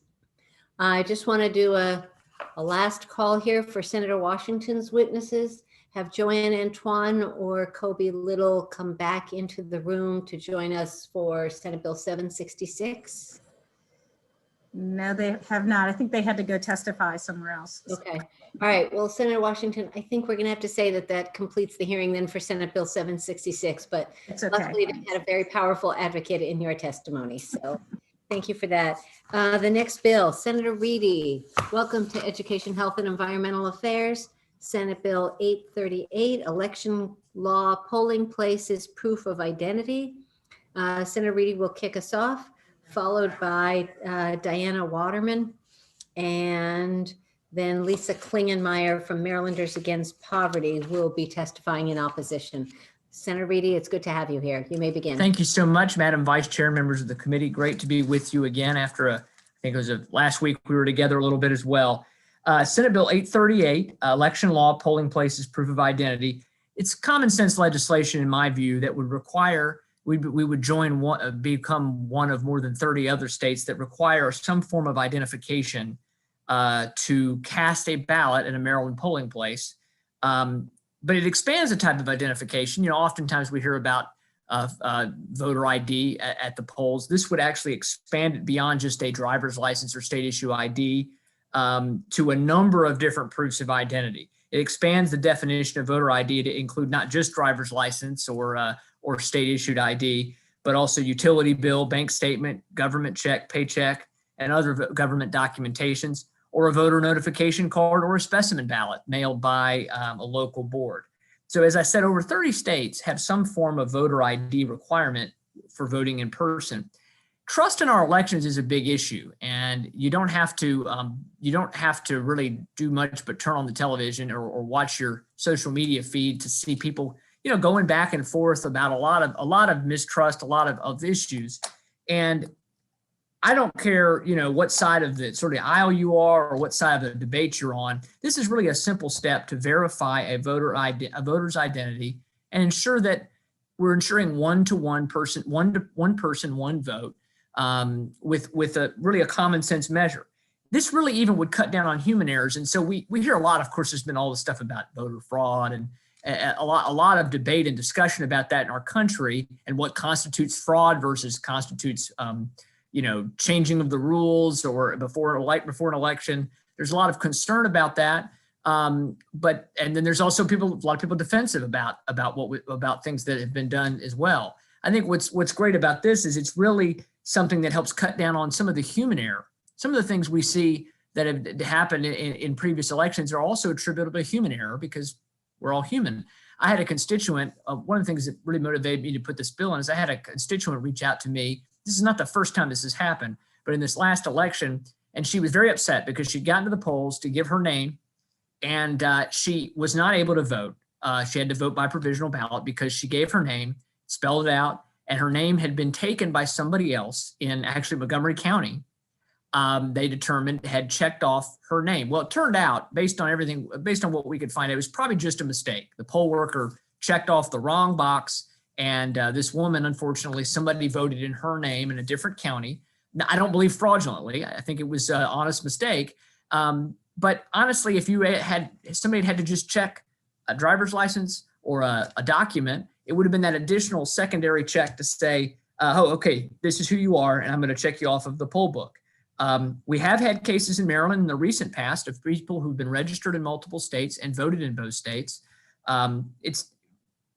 The biggest response to this when people oppose ideas about voter identification is, well, voter fraud doesn't really exist. Not functionally, it's extremely rare. The truth is we don't really know because in Maryland, if we don't have an identification system, we're going off of what people say when they show up at the polls. Now we can reasonably assume it's not, you know, hundreds of thousands of people doing that because that would certainly trigger some alarms, but there could be some of it. And this would help cut down on any of that type of voter fraud. But as I said, also cut down on the human error of making mistakes as well.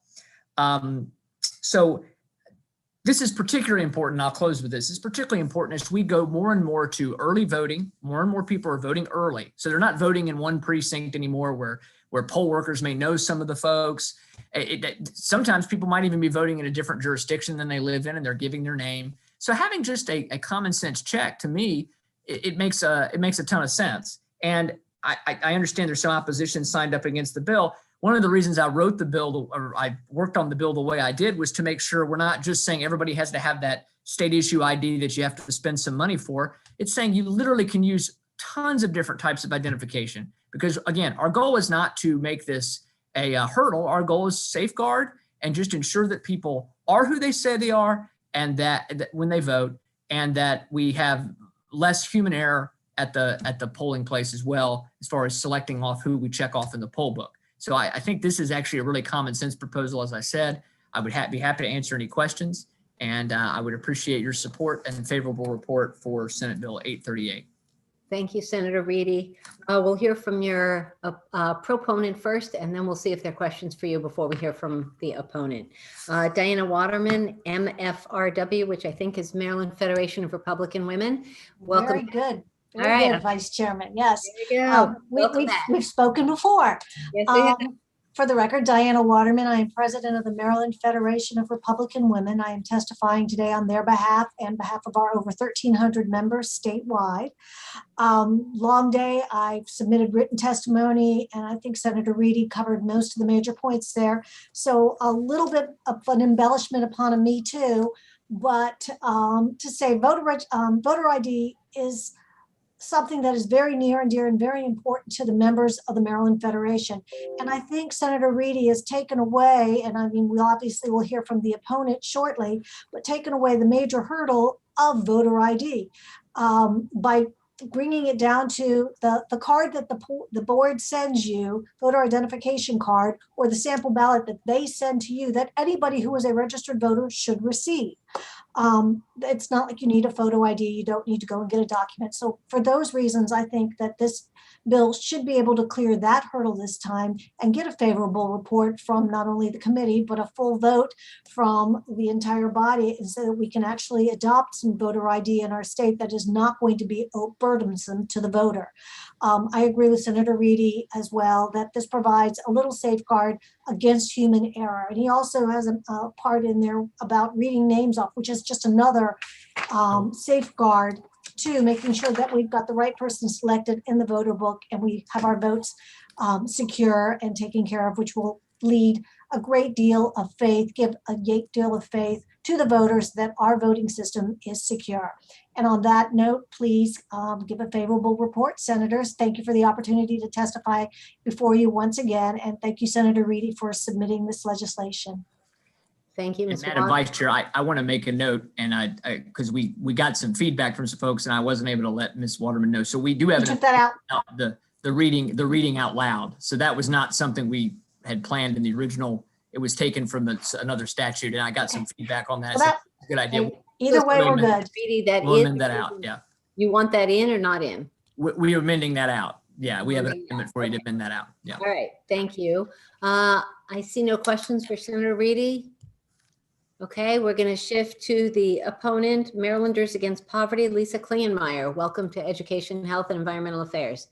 You are muted. If you want to unmute, you may begin.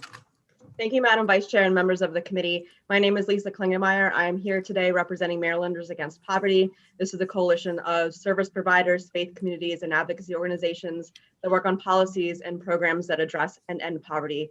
We're here today in strong opposition of Senate Bill 838, like we are every year that there's a voter ID bill, because the bill is unnecessary and it puts a burden in front of the constitutional right to vote.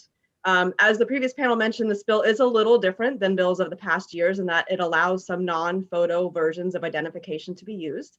Marylanders Against Poverty, we are predominantly service providers, and I can tell you, as someone who's a social worker and have worked with people experiencing homelessness, this is still overly burdensome. Individuals experiencing homelessness don't have utility bills. They are often unbanked. And so many of the things in this bill, they still do not have.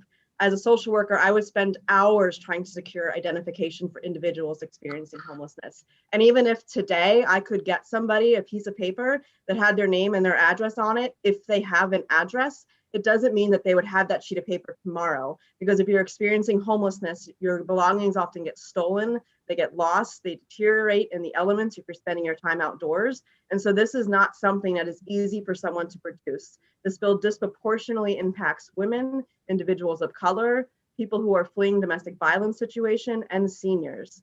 So if we're going to put up a barrier to constitutional right to vote, the bill has to meet the highest scrutiny, and this bill does not.